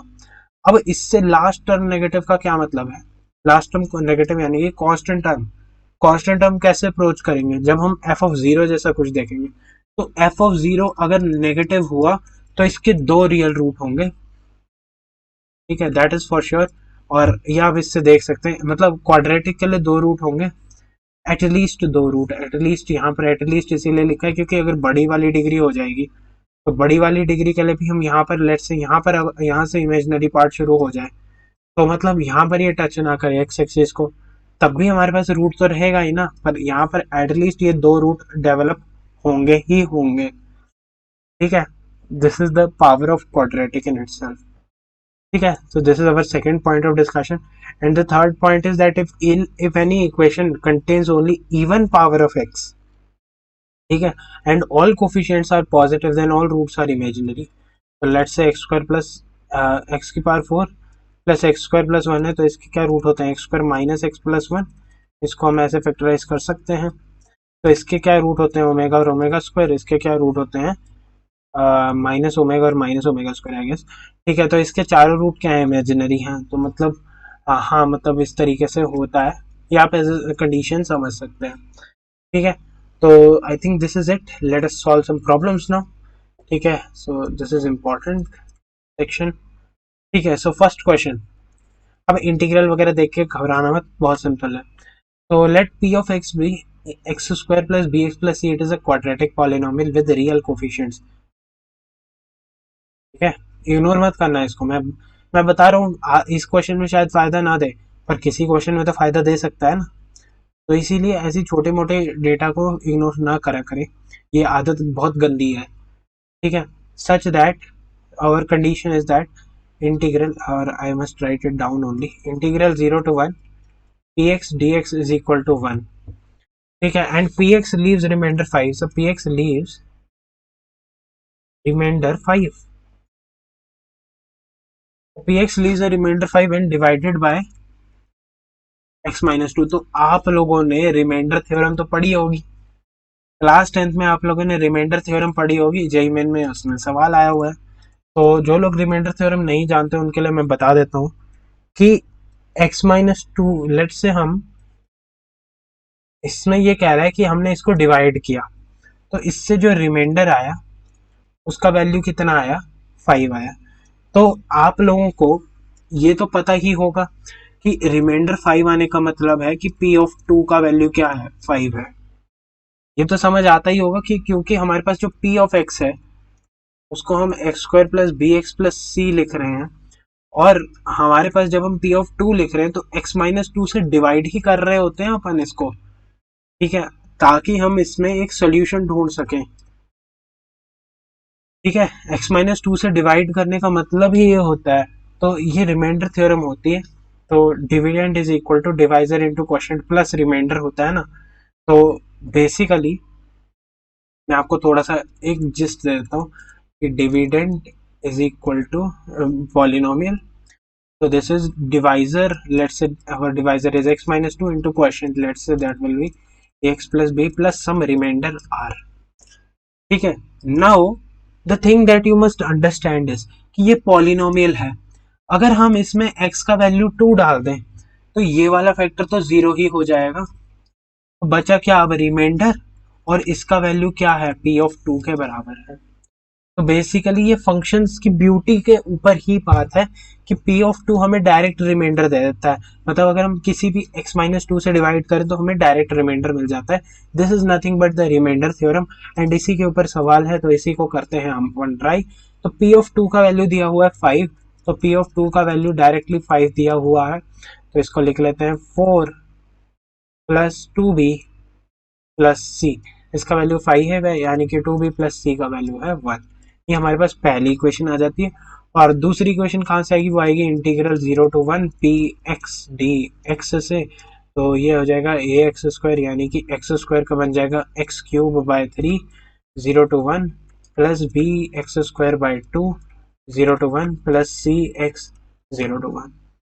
ठीक है, ये हमारे पास कंडीशन बन जाएगी, तो 0 पे तो फॉर 0 बन जाएगा, ये तो सभी को दिख ही रहा है, और बाकी ये सारे अपने कोफिशिएंट्स को रिटेन कर लेगा, तो ये हमारे पास कंडीशन ऐसे बन जाएगी।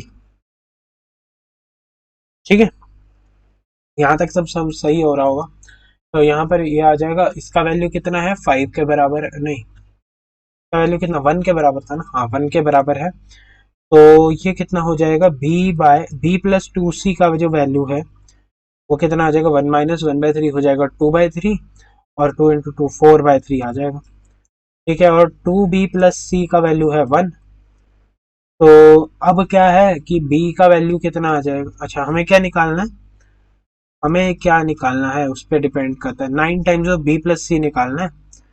तो हमें देखो सॉल्व करने की कोई ज़रूरत नहीं, b प्लस 2c का वैल्यू है 4/3 और 2b प्लस सी का वैल्यू है 1, हमें क्या निकालना है, 9 टाइम्स ऑफ b प्लस सी निकालना है। ऐसा करो इन दोनों को ऐड कर लो तो कितना बनेगा, 3b प्लस 3c बनेगा। ये जो स्टेप्स करता हूँ ना बीच बीच में, these are all visualization based, कि हमें ये चाहिए आंसर, तो हम इसको 3 इंटू दिस एक्सप्रेशन लिख सकते हैं 7। ठीक है, इससे क्या होता है कि आप देखो बिना बी और बिना सी के, बी सी का कोई वैल्यू ही नहीं है। ठीक है, आप निकालो फिर बाद में ऐड करना है। ठीक है, अगर आप यहाँ पर डायरेक्ट बना लो, क्या ही दिक्कत है अगर हम इसे डायरेक्ट ही बना पाए, इट इज मच बेटर अगर हम इसे डायरेक्टली आंसर में बना पाए। ठीक है, तो that is all understanding and visualization based. तो बहरहाल हमारे पास सी आंसर करेक्ट हो जाता है। This was asked in JEE Main March attempt I guess. ठीक है, तो काफ़ी आसान सवाल है, मस्त सवाल है, और करने वाले बनना बस, और कुछ नहीं है। ओके, तो ये कहीं कहीं से बहुत ही इजी सवाल आ गया है कि इसमें क्या करना होता है भैया, हमें देखना है कि कौन सी टर्म रिपीट कर रही है। तो हमारे पास हम इस तो पैटर्न को एक बार लिख के देखते हैं, तो 3 plus 1/4 over 1/3 plus 1/4 plus 1/3 plus, ये इन्फिनाइटली पैटर्न चलता है। तो अब क्या अंडरस्टैंडिंग है कि यहाँ तक जो भी पैटर्न है, अगर हम इसको टी मान लें तो हमारा जो फाइनल पैटर्न है, ये वाला जो पैटर्न है, अगर हम इसको भी टी मान लें तो ये वाला अगर टी है तो ये छोटा वाला ये वाला नीचे भी टी ही बन रहा है। तो हमारा ओवरऑल पैटर्न क्या बन रहा है, t is equal to 3 plus 1/4 plus 1/, what is this, t. अब बस इस इक्वेशन को सॉल्व करना है, और क्या करना था इसमें। तो टी इंटू 4 प्लस 1/t आ जाएगा इसका value. This is equal to 3 into 4 plus 1/t plus 1। ठीक है, I am just solving them directly, okay. So मतलब घबराना मत, मतलब कि मैं ऐसे मेथड लगाता हूँ फिर आप लोग घबरा जाते हैं। मैं डायरेक्ट सॉल्व कर रहा हूँ, आप इसको क्वाड्रेटिक बना के सॉल्व करें। देखो मेरे साथ रहोगे तो थोड़ा सा सीखना तो पड़ेगा कैलकुलेशन भैया, तेज करना। देखो कल मैंने आराम आराम से किया, मुझे रियलाइज हुआ कि मुझे तेज करवानी चाहिए कैलकुलेशंस पे। ठीक है, तो मैं साथ साथ बीच बीच में वो भी अब करवाया करूंगा, तो that will be beneficial for you guys only. मेरा तो क्या है, मैं तो एग्जाम दे चुका हूँ। ठीक है, मैं बैठा हूँ आईआईटी में बैठा हूँ, मेरा क्या है। तो 4t² is equal to 12t plus 3 बन जाएगा। तो 4t² माइनस 12t माइनस 3 का वैल्यू हो जाएगा 0। अब इसको देख लो भैया, ये क्या रियल कोफिशिएंट है, डिस्क्रिमिनेंट देखा तो आया 12² माइनस, हाँ डिस्क्रिमिनेंट भी पॉजिटिव है। तो अब क्या करें, इसको फैक्टराइज कर लेते हैं। यार फैक्टराइज भी नहीं होंगे ये, मतलब लंबा वाला ही चलेगा, मैं आलस कर रहा हूँ। तो minus b plus minus √b² minus 4 into 3 यानी कि प्लस 4 × 12, 12 4 × 48 डिवाइडेड बाई 2 इंटू 4। तो this is 12/8 plus minus square root of 144 and 48 कितना हो गया, 8×4 = 12, 4×4 = 8, 9 और ये 192। तो 192 को अगर अपन देखें तो 2 कितना हो गया, 96, 2 कितना हो गया 48, 2 कितना हो गया 24, तो 4 हो गया और ये हो गया 6। तो ये हो गया 2 और 3, तो ये हो जाएगा √3 है, और ये 2 4 और 2 8, तो ये 8√3 आ जाएगा। तो ये कितना हो जाएगा 1.5 प्लस माइनस √3, 1.5 प्लस माइनस √3। अब ऑफ कोर्स ये हम सब कुछ ऐड कर रहे हैं, तो पॉजिटिव नंबर्स को ऐड करके नेगेटिव तो मिलेगा नहीं।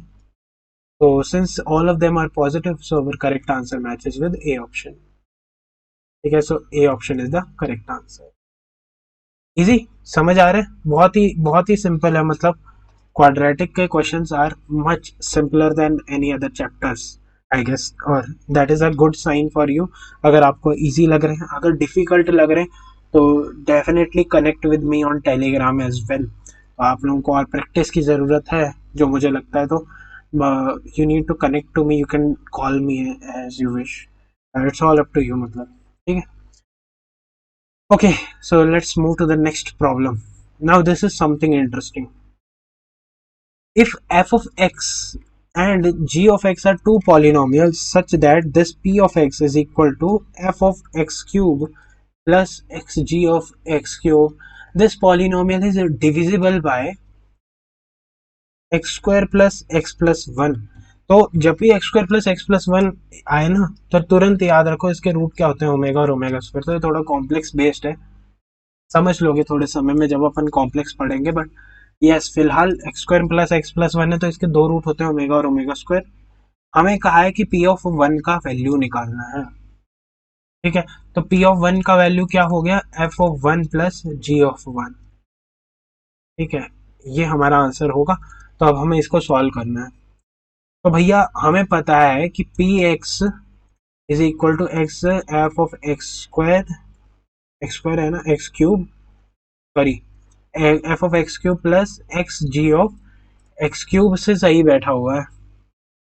आप क्या करो, आपको पता है कि ये x² प्लस x प्लस 1 से डिविजिबल है, मतलब इसमें x माइनस ओमेगा स्क्वायर से डिविजिबल है। तो आप x को ओमेगा डालोगे तो p ऑफ x का वैल्यू क्या आना चाहिए, 0। सिमिलरली अगर आप x को ओमेगा स्क्वायर डालोगे तो p ऑफ x का क्या वैल्यू आना चाहिए, 0। तो हम बस उसी को ट्राई करेंगे, उससे अगर हम कुछ सॉरी, उससे अगर हम कुछ रिजल्ट डिड्यूस कर सकें तो हमारा काम बन जाएगा. So let me find p of omega. This would be equal to 0. Implies f of omega cube. What is omega cube? It is 1. ठीक है, this is just learning based, nothing else. So omega cube 1 होता है. ठीक है, cube root of unity. And what about this x equal to omega square? So p of omega square would be 0. So in that case our omega की power 6 would be 1. Of course omega cube 1 है तो उसका square भी 1 होगा. So f of 1 plus omega square times of g of 1. ठीक है, अब हमारे पास ये एक तरह से two equation in two variable type कुछ बन गया है. So this would be in this format कि हम इसको लिख सकते हैं. We will write it. Okay, we will write it on next page. So our f of 1 plus omega times g of 1 is equal to 0 and f of 1 plus omega square times g of 1 is equal to 0. ठीक है, so let us subtract the two equations first. So on subtracting, this term gets cancelled and omega minus omega square times of g of 1 is equal to 0. Now a very important thing, that omega is not equal to omega square. क्यों? क्योंकि एक होता है e की power iota 2 pi by 3 और एक होता है e की power iota 4 pi by 3. So definitely these two are not same. So this implies that only g of 1 has to be equal to 0. तो जो मेजर काम था g of 1 0 हो गया. अब इसको इसमें सब्सटीट्यूट करेंगे तो इससे क्या निकल आएगा? अरे भैया इससे तो f of 1 भी 0 आ गया. तो g of 1 0 आ गया, f of 1 0 आ गया, तो हमारा आंसर क्या हो गया? 0. तो यार ये तो हमने इतनी मेहनत की और इसको इतना खतरनाक समझा, पर ये तो काफी सिंपल निकला और एक क्वाड्रेटिक के फंडों से ही हो गया. और क्या ही चाहिए भैया, ये तो अच्छा हो गया अगर इससे ही सॉल्व हो गया. ठीक है, ज्यादा लंबा नहीं खींचना पड़ा. ठीक है, वो क्वेश्चन कुछ अलग सा फॉर्मेट बना देता, फ्रेम कर देता तो बहुत दिक्कत हो जाती. पर चलो, it is good at the end of the day. It's good. Let us move to the next question then. Okay, so यहाँ पर एपी लिंक हो रहा है. Let A B C be in arithmetic progression. Let the centroid of the triangle with vertices A C this B this. If alpha and beta are the roots of equation this, what is the value of this? तो first of all इसको हम simplify करते हैं. So this is alpha square plus beta square minus alpha beta. So what we can do is कि हम इसमें 2 alpha beta add कर देते हैं और 2 alpha beta सब्ट्रैक्ट कर देते हैं. इससे ये जो एक्सप्रेशन है ये बन जाएगा अल्फा प्लस बीटा का square minus 3 times of alpha beta. अच्छा, तो इससे क्या बन जाएगा? इसका वैल्यू बन जाएगा माइनस बी बाय ए का स्क्वायर, यानी कि b square by A square minus 3 times of what is c by, that is 3 by a. So or I can write it as b square minus 3a upon a square. तो हमें इसको calculate करना है. तो ये सब अपना quadratic वाला पार्ट हो गया. अब हम बाकी पार्ट देखते हैं, ABC निकालने की कोशिश करते हैं. तो late the centroid of triangle. तो आपने 10th क्लास में पढ़ा होगा कि सेंट्रोइड का फॉर्मूला फॉर 3 पॉइंट्स आप लोगों ने पढ़ रखा होगा. तो इसका सेंट्रोइड का फॉर्मूला होता है 2a प्लस 2 डिवाइडेड बाय 3, यानी कि sum of X coordinate sigma X by 3, और इसका आ जाएगा c plus 2b divided by 3, that is sigma y by 3. अच्छा, इसका वैल्यू कितना है? 10 बाय 3 7 बाय 3. इससे पता लगता है कि x कोऑर्डिनेट को जब हम x से रिलेट करेंगे तो 2a प्लस 2 का वैल्यू होगा 10, तो a का वैल्यू कितना आ जाएगा? 4. तो a का वैल्यू आ जाएगा 4. नाउ c प्लस 2b जो है इसका वैल्यू आ जाएगा 7. ठीक है, पर जो 2b होता है, क्योंकि ये AP में है तो 2b a प्लस c के बराबर होगा, तो ये हमारे पास आ जाएगा a प्लस 2c का वैल्यू आ जाएगा 7, यानी कि c का वैल्यू आ जाएगा 3/2 के बराबर. बढ़िया, समझ आ रहा होगा बढ़िया से आप लोगों को. तो अब c का वैल्यू आ गया, a का वैल्यू आ गया, b का वैल्यू निकाल लो. b भी तो चाहिए होगा. तो भैया b का वैल्यू निकालने के लिए अपन a plus c divide by 2 करेंगे इसको, तो ये आ जाएगा 3/2 प्लस 8/2 11/2, तो ये आ जाएगा 11/4. ठीक है, इतना समझ में आ रहा है? कैलकुलेशन में तो नहीं गड़बड़ कर रहा हूं मैं, बस ये कन्फर्म कर देना, बाकी तो सब सही है. ठीक है, ABC निकाल लिए. अब क्या निकालना है? बस ये फॉर्मूला लगाना है. अब तो क्या है? ठीक है, तो ये आ जाएगा b square by a square minus 3 by A. इसको लगा लो यार, ये थोड़ा सा सिंपल लग रहा है देखने में. तो ये माइनस 3/4 एज इट इज रख लो और इसको क्या रख लो? b स्क्वायर आ जाएगा 11 स्क्वायर बाय 4 स्क्वायर यानी कि 16, और ए कितना है 4, तो ए स्क्वायर भी कितना हो गया 16, तो 16 स्क्वायर बन गया। अरे पिछले में ही कर सकते थे वैसे, तो चलो इसी में कर लेते हैं, 3a/a² कर लेते हैं। ए स्क्वायर, ए का वैल्यू 4 है ना, तो ए स्क्वायर 16 आ जाएगा। हाँ सही है, चलो छोड़ो कोई बात नहीं। तो 121/16, 16 जार हो जाता है 256 माइनस 4, तो 16 4 जार होता है 64। तो यहाँ पर मुझे क्या चाहिए, 4 इंटू 16 से मल्टीप्लाई करना पड़ेगा 16 स्क्वायर बनाने के लिए। तो 3 इंटू 4 इंटू 16 हो गया, तो 12 इंटू 16 हो गया। तो 12 इंटू 16 हो गया, तो वो 16 10 जार होता है 160, तो ये आ जाएगा 192। तो आ जाएगा 121 माइनस 192 डिवाइडेड बाई 256। इसका वैल्यू कितना आ रहा है भैया, इसका वैल्यू आ रहा है -71 आ रहा है ये अपॉन 256। देखते हैं कोई ऑप्शन है -71/256। अरे वाह, डी। तो डी ऑप्शन मैच कर गया भैया। बहुत ही सिंपल प्रॉब्लम था ये भी, बस है ना, वो एपी वगैरह के कॉन्सेप्ट पता हो तो ये बहुत इजी प्रॉब्लम है। ठीक है, अगले अगले पे पढ़ते हैं भैया। ओके, सो द इंटीजर के for which this inequality x square minus 2 times of 3k minus 1 plus 8k square minus 7 should be greater than 0। तो this is always greater than, तो इसके लिए हमें k की वैल्यू लिखनी पड़ेगी। तो हम याद करते हैं कि हमने जब रेंज ऑफ क्वाड्रेटिक पढ़ा था, तो हमें पता है कि इसका a है पॉजिटिव। तो रेंज ऑफ क्वाड्रेटिक में हमने पढ़ा था कि इसका जो मिनिमम वैल्यू है, वो होता है -d/4a के बराबर। ठीक है, हमें क्या करना है कि इसको हमेशा इस वाली मिनिमम वैल्यू को, इसका जो है वो हमें, क्योंकि ये मिनिमम है, इससे बड़ी होगी सारी वैल्यूज। ठीक है, ये सबसे छोटी वैल्यू है। अगर हम इस सबसे छोटी वैल्यू को, किसी भी क्वाड्रेटिक की सबसे छोटी वैल्यू को अगर हम ग्रेटर देन 0 कर दें, ठीक है, तो हमारे पास सारी क्वाड्रेटिक ग्रेटर देन 0 हो जाएगी। ठीक है, वही लॉजिक लगाते हुए -d, क्योंकि a पॉजिटिव है 1 है, तो -d का value greater than equal to 0 कर लो, या d को लेस देन 0 कर लो। ठीक है, इनइक्वालिटी होल्ड करा रहे हैं, तो हमें इक्वल वाला साइन नहीं चलेगा। तो ये वाली चीज इनइक्वालिटी होल्ड करने के लिए d को नेगेटिव होना पड़ेगा, सिंपल एज दैट। तो इसको आप एज अ रिजल्ट याद रखना कि जब जब भी हमें देखना हो कि हमारी जो क्वाड्रेटिक है, ठीक है, जो भी हमारी क्वाड्रेटिक है, अगर अगर उस क्वाड्रेटिक को हमेशा ऑलवेज पॉजिटिव रखना हो, तो हमें क्या करना है, इसमें a पॉजिटिव और d नेगेटिव की कंडीशन लगानी है। और अगर always we wish to keep it negative, तो उस केस में हमें क्या लगाना है, a नेगेटिव और d नेगेटिव। ये आपको याद होना चाहिए। ठीक है, बढ़िया से तैयार हो अब इसको सॉल्व करने के लिए। अब इसमें तो d नेगेटिव लगाना है, d नेगेटिव तो लगाने में आप लोग मुझे लगता है उस्ताद होंगे मेरे से भी तेज। तो चलो, तो यहाँ पर हमारे पास d नेगेटिव लगाने के लिए हम क्या कर सकते हैं, b² माइनस 4a और c इंटू a तो 1 है ना, तो this has to be negative. 4 से 4 कैंसिल कर दो, तो इसको कर लो सॉल्व। 9 के square plus 1 minus 6k minus 8 के स्क्वायर प्लस 7। ठीक है, तो ये आ जाएगा k square minus 6k plus 8 less than 0। अब ये अपन ने पढ़ रखा है, तो ये आ जाएगा k square minus, okay, 4 into 2 बन जाएगा, तो 4k plus -2k plus 8, this is less than 0, और k minus 2 times of k minus 4 is less than 0।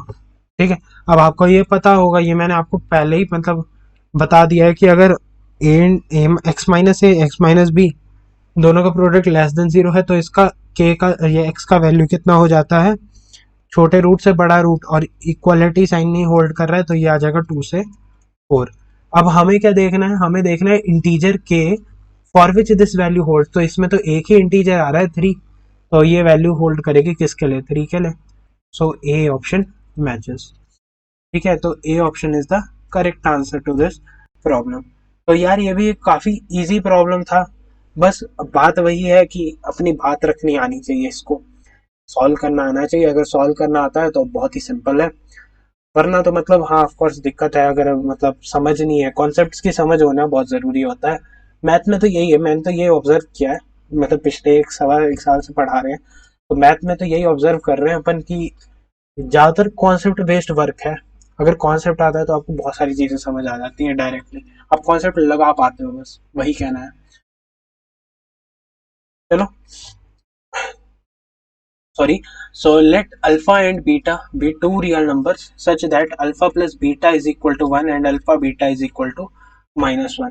तो अब हमें तो यार ये तो मतलब मुंह में लड्डू दे दिया भैया, अल्फा प्लस बीटा ले लिया, अल्फा बीटा ले, मेहनत भी नहीं करवाई अल्फा और बीटा निकालने के लिए। ठीक है, अच्छा यहाँ पर भी लोग अल्फा बीटा निकालना चाहेंगे, वो पॉलिनोमियल नहीं बनाना, तो पॉलिनोमियल बनाओ ना।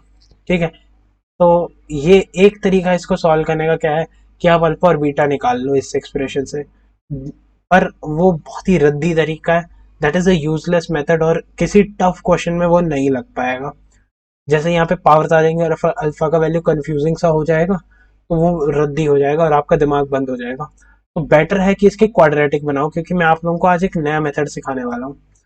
ठीक है, तो क्वाड्रेटिक इक्वेशन क्या हो जाएगी इसके corresponding, x square minus x minus one, ठीक है, इज इक्वल टू जीरो, ये हमारी क्वाड्रेटिक हो जाएगी। इसके रूट देख लो, तो इसके रूट फाइव ऐसे कुछ आएगा, one plus minus root five divided by two, ऐसे इतने खतरनाक खतरनाक रूट आएंगे कि आप लोग ये देखो, अब पी एन निकालना है तो अब रद्दी सवाल थोड़े पूछेगा एनटीए भी, उन्हें भी पता है कि अगर यहाँ पर वन टू थ्री फोर ऐसे लड्डू लड्डू रूट आ जाएंगे तो बच्चे का कॉन्सेप्ट कहाँ चेक किया।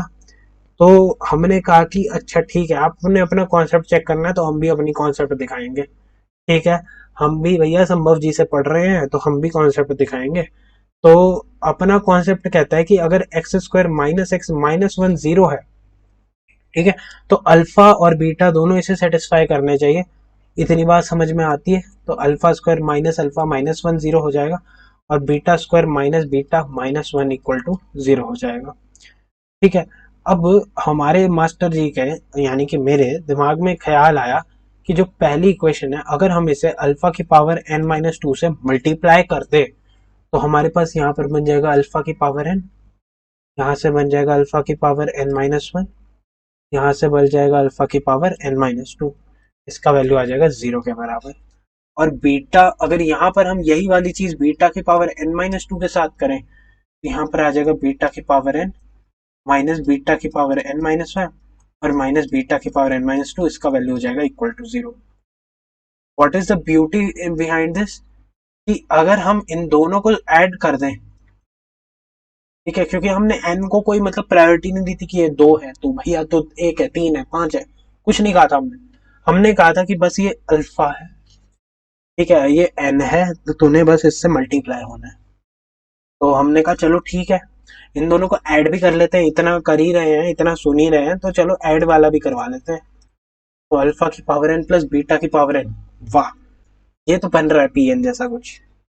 अच्छा नेक्स्ट देखो नेगेटिव में, अल्फा की power N minus one plus beta की पावर एन माइनस वन, अरे बाप रे, बहुत सही P of N minus one बन गया ये तो। और अल्फा की power N minus two plus beta की power N minus two is equal to zero. अरे भैया ये तो पी एन है, ये पी एन माइनस वन है और ये पी एन माइनस टू है, तो मैं इसको ऐसे लिख सकता हूँ, जो मैंने इक्वेशन को बस सेटिस्फाई करने के लिए किया। अब क्या है, हमें पी एन निकालना है, अगर पी एन माइनस वन है 11, तो ये वाला वैल्यू है अगर 11, हमें पी एन निकालना है व्हेन ये 11 है और p of n plus one दिया गया है।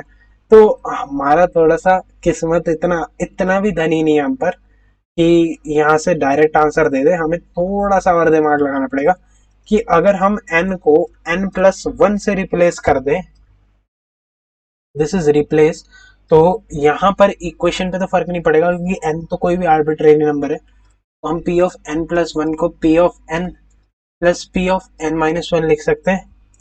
अच्छा p of n plus one हमें 29 दिया गया है, तो अब हमें पता है n माइनस वन भी पता है अपने को कितना है 11, तो p ऑफ n निकालना है, तो p ऑफ n कितना आ गया भैया 18 आ गया।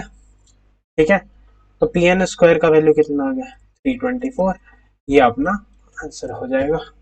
तो बहुत सही समझ आ गया होगा आप सभी को, आई होप। ये बहुत ही इजी सवाल होते हैं भैया, ठीक है, इस वाले मेथड को I think V N method करके बोलते हैं। ठीक है। मतलब मुझे याद नहीं है वीएन मेथड बोलते हैं, पर हाँ, ये ऐसे question, this question was first observed in JEE Advanced examination, and I think 2011 में तो ये क्वेश्चन पूछा है, एटलीस्ट आई एम श्योर कि 2011 के पेपर में मैंने ऐसा क्वेश्चन सॉल्व करवाया है या किया है। ठीक है, तो इस तरीके से क्वेश्चन होता है, पर हाँ उसमें क्या होता है कि हमें कुछ और तरीके से पूछा जाता है क्वेश्चन। ये बस उसी क्वेश्चन का एक नया सा फॉर्म बना के रख दिया है एनटीए ने, ताकि बच्चों को मतलब थोड़ा सा आसानी हो क्वेश्चन समझने में। ठीक है, चलो एनीवेज, अच्छा है, आगे बढ़ते हैं। Okay, so this is a nice question. This was asked in JEE exam again. So the set of all real values of lambda for which this quadratic equation has exactly one root. तो कुछ याद आ रहा है? Exactly one root in an interval. तो हम क्या कहते हैं, क्वाड्रेटिक है, एक रूट है इंटरवल 0 से 1 के बीच में। क्वाड्रेटिक का एक रूट होने के लिए क्या कंडीशन होता था, या तो ऐसा हो जाए या ऐसा हो जाए। अब वैसे तो हमें पता है कि लैम्डा स्क्वायर प्लस वन हमेशा पॉजिटिव है, तो या तो वो आगे वाला रूट होगा या पीछे वाला रूट होगा, मतलब ये या तो ऐसे वाला रूट होगा या मतलब या तो ये वाला रूट होगा या ये वाला रूट होगा। तो ओवरऑल हमें क्या करना है, बस F of zero into F of one है, इसको अपने को नेगेटिव सेट कर देना है। अगर ये नेगेटिव सेट हो गया तो बहुत बढ़िया हो जाएगा, हमारा आंसर निकल आएगा। तो एफ ऑफ जीरो तो हमें पता है, ये जीरो डाल देंगे तो इसका कांस्टेंट टर्म आ जाएगा 2, और F of one, that is F of one is a challenge, that is lambda square plus one minus 4 lambda, और we can write it as lambda square minus 4 lambda plus 1, this is less than 0. So what we are actually interested in solving is this equation. ठीक है, if I'm not wrong. Okay sorry, F one डाला है ना तो ये 2 आएगा यहाँ पर। जस्ट मैं कंफर्म कर लूँ before we do anything wrong. यहाँ पर प्लस वन, अरे यार मैं यहाँ लैम्डा स्क्वायर प्लस वन, उत्साहित हो गए हम, तो ऐसे आपको एग्जाम में नहीं होना है। ठीक है, तो lambda square plus 4 lambda plus 3 है, माइनस 4 लैम्डा प्लस 3 है, लेस देन 0 हो जाएगा क्योंकि 2 कांस्टेंट है, डिवाइड कर लो, कुछ नहीं। ये कितना आ जाता है, अरे बहुत सही बहुत सही, तो ये कितना आ जाएगा, अच्छा exactly one root in the interval है, तो ये वन रूट आने के लिए ऐसा आना चाहिए, तो ये 1 2 3 आना चाहिए। अब अंडरस्टैंडिंग क्या है कि ये वाला ही क्यों आया, साइंस देखो, क्योंकि अगर कहीं पे ऑप्शन ऐसा दिया होता तो बहुत सारे लोग इसको भी मार्क कर सकते हैं, या कहीं पे बहुत ऐसा ऑप्शन दिया होता तो इसको भी मार्क कर सकते हैं। तो अब समझने वाली क्या बात है, समझने वाली बात है कि ये जो एंड पॉइंट्स होते हैं इन पे चेक करना होता है कि कहीं इन पे रूट तो नहीं आ रहा। तो फॉर एग्जांपल अगर हम लैम्डा को 1 रख दें, ठीक है, जैसे इस केस में है कि लैम्डा पे 1 रखेंगे तो क्या होगा कि ये बन जाएगा 2x square minus 4x plus 2, यानी कि x माइनस 1 का स्क्वायर। तो x इक्वल टू 1 इसका क्या आ रहा है, रूट आ रहा है। मतलब अब देखो, आपको इन दो के बीच में रूट चाहिए, आपको यहाँ पे या यहाँ पे रूट नहीं चाहिए होता है, तो इसीलिए you have to ensure that end points पे रूट्स तो नहीं आ रहे। अब मुझे पता है 3 पे तो रूट आ भी जाए, मुझे फर्क नहीं, मतलब 3 पे रूट आ जाए, बस वो 0 या 1 ना हो, मतलब 0 से 1 के बीच में होगा। ठीक है, बट लैम्डा इक्वल टू 1 पे, जैसे इस क्वेश्चन में है कि लैम्डा इक्वल टू 1 पे रूट आ रहा है, तो इसीलिए हम लैम्डा इक्वल टू 1 को इग्नोर करेंगे, और इस सिनेरियो में ये वाला आंसर, अगर हम लैम्डा इक्वल टू 3 को चेक करेंगे तो उसमें नो रूट आएगा, मतलब no root in the sense कि रूट नहीं आएगा, मतलब 0 रूट आएगा, पर मतलब 0 या 1 नहीं होगा। ठीक है, तो इसीलिए ये वाला आंसर कंप्लीटली करेक्ट नहीं होगा। ये वाला आंसर तो हमें पता ही है कि लैम्डा इक्वल टू 1 के लिए गलत है, तो बस ये आंसर आ जाएगा। ठीक है, नाउ इस क्वेश्चन में ऑप्शंस अच्छे से सेट की थी कि यहाँ पर अगर 1 डाल देता कोई बंदा, तो यहाँ पर देख लेता कि यहाँ पर रूट आ रहा है। ठीक है, तो यहाँ वाले बंदे इसको भी मैच कर सकते थे, कई बार रूट आ रहा है तो मतलब वो कुछ पता नहीं लगता, भाई थॉट प्रोसेस है। ठीक है, ये तो ऑफ कोर्स ये नेगेटिव है, तो मतलब जिसको थोड़ा सा रूट वगैरह आता है सॉल्व करना, तो वो ये आंसर मार्क नहीं करता। अच्छा, ये आंसर बहुत ब्यूटीफुली मेंशन था कि ये और ये में थोड़ा सा कंफ्यूजन हो जाए तो बंदा रीचेक करे अपनी कैलकुलेशंस को, तो मतलब वो पेपर सेटर है, उसके ऊपर है जैसे वो डाले। हम आगे बढ़ते हैं। Okay, so we are, this is our last question. तो यहाँ पर है consider this quadratic equation, this is our quadratic equation. तो ऐसे ऐसे क्वेश्चन आते हैं that let S be a set of all integral values of c for which one root of this equation lies in the interval 0 to 2 and other root lies in the interval 2 to 3 number of elements in set S is। Okay, so हमें पता है कि यहाँ पर हमारे पास एक quadratic है जिसका एक रूट 0 से 2 के बीच में है और दूसरा रूट 2 से 3 के बीच में है। तो मतलब ये कुछ इस फॉर्मेट का क्वाड्रेटिक होगा। अगर c is not equal to 5 यानी कि मैं c माइनस 5 को पॉजिटिव लेके मान रहा हूँ, ऐसा होगा। या अगर नेगेटिव भी मान लोगे तब भी ऐसा ही बनेगा कुछ, बस इसका ऐसा ओरिएंटेशन हो जाएगा, नथिंग एल्स। ठीक है, now one root lies in the interval 0 to 2 and other root lies in the interval 2 to 3। तो we are quite obvious that हमारे पास f of 0 times f of 2 है, that has to be negative, and f of 2 times f of 3 has to be negative। So these two things, we have these two things, okay, great। So we have these two things। अब हमें क्या करना है, बस solve करना है। तो इसमें 0 डाल दो तो ये आ जाएगा c minus 4, 2 डालेंगे बस थोड़ी सी मेहनत लगेगी तो ये आ जाएगा c minus 5 into 4, तो 4c minus 20 minus 4c मोलस c minus 4 ऐसा आ जाएगा। तो ये तो बहुत बढ़िया है, c minus 24 बन जाएगा, यहाँ से बन जाएगा c minus 4। This has to be less than 0 यानी कि c कितना हो जाएगा, 4 से लेकर के 24 के बीच में। ठीक है, first thing. okay, so we have two roots of course। और for the second thing, what we know for the second thing, तो for the second thing f of 2 times f of 3, तो f of 2 अपन ने निकाला है c minus 24 है। what is f of 3? f of 3 is 9c minus 5 minus 6c plus c minus 4। this is 9c minus 6c, that is 3c, और plus c, that is 4c। so this is 4c minus 45 and 4 49। so this is 4c minus 49 and we can put it less than 0। So of course ये बन जाएगा 49/4 से लेकर के 24 तक, क्यों? क्योंकि ये वाला फैक्टर छोटा बन जाएगा ना, तो इसीलिए। तो दिस इज 13 से less, so this is of course 13 से छोटा, तो 12 पॉइंट समथिंग आएगा, 12.25 से आएगा ना। ठीक है, तो अब हमारे पास c का क्या क्या रेंज है, या तो 4 से 24 हो जाए एंड मतलब दोनों ही होने चाहिए ना, और क्या है 49/4 से लेकर के 24 तक। ठीक है, तो लोअर लिमिट सेम है, अब अपर लिमिट सेम है, अब लोअर लिमिट के लिए चेक करना है। तो ऑफ कोर्स इन दोनों का एंड करेंगे तो आपके पास यही आंसर आएगा। अब आपको इसमें सेट ऑफ वैल्यूज देखनी है। ओके, तो we have to find the integral values, so that is more important. Integral values क्या है, तो यहाँ पर हमारे पास इंटीग्रल वैल्यू सबसे छोटी जो आएगी वहां से आएगी 13, और 14 से लेकर के कितनी आ जाएगी 23 तक। तो 13 से लेकर के 23 तक आ जाती हैं 23 minus 13 plus 1, that is 11 values.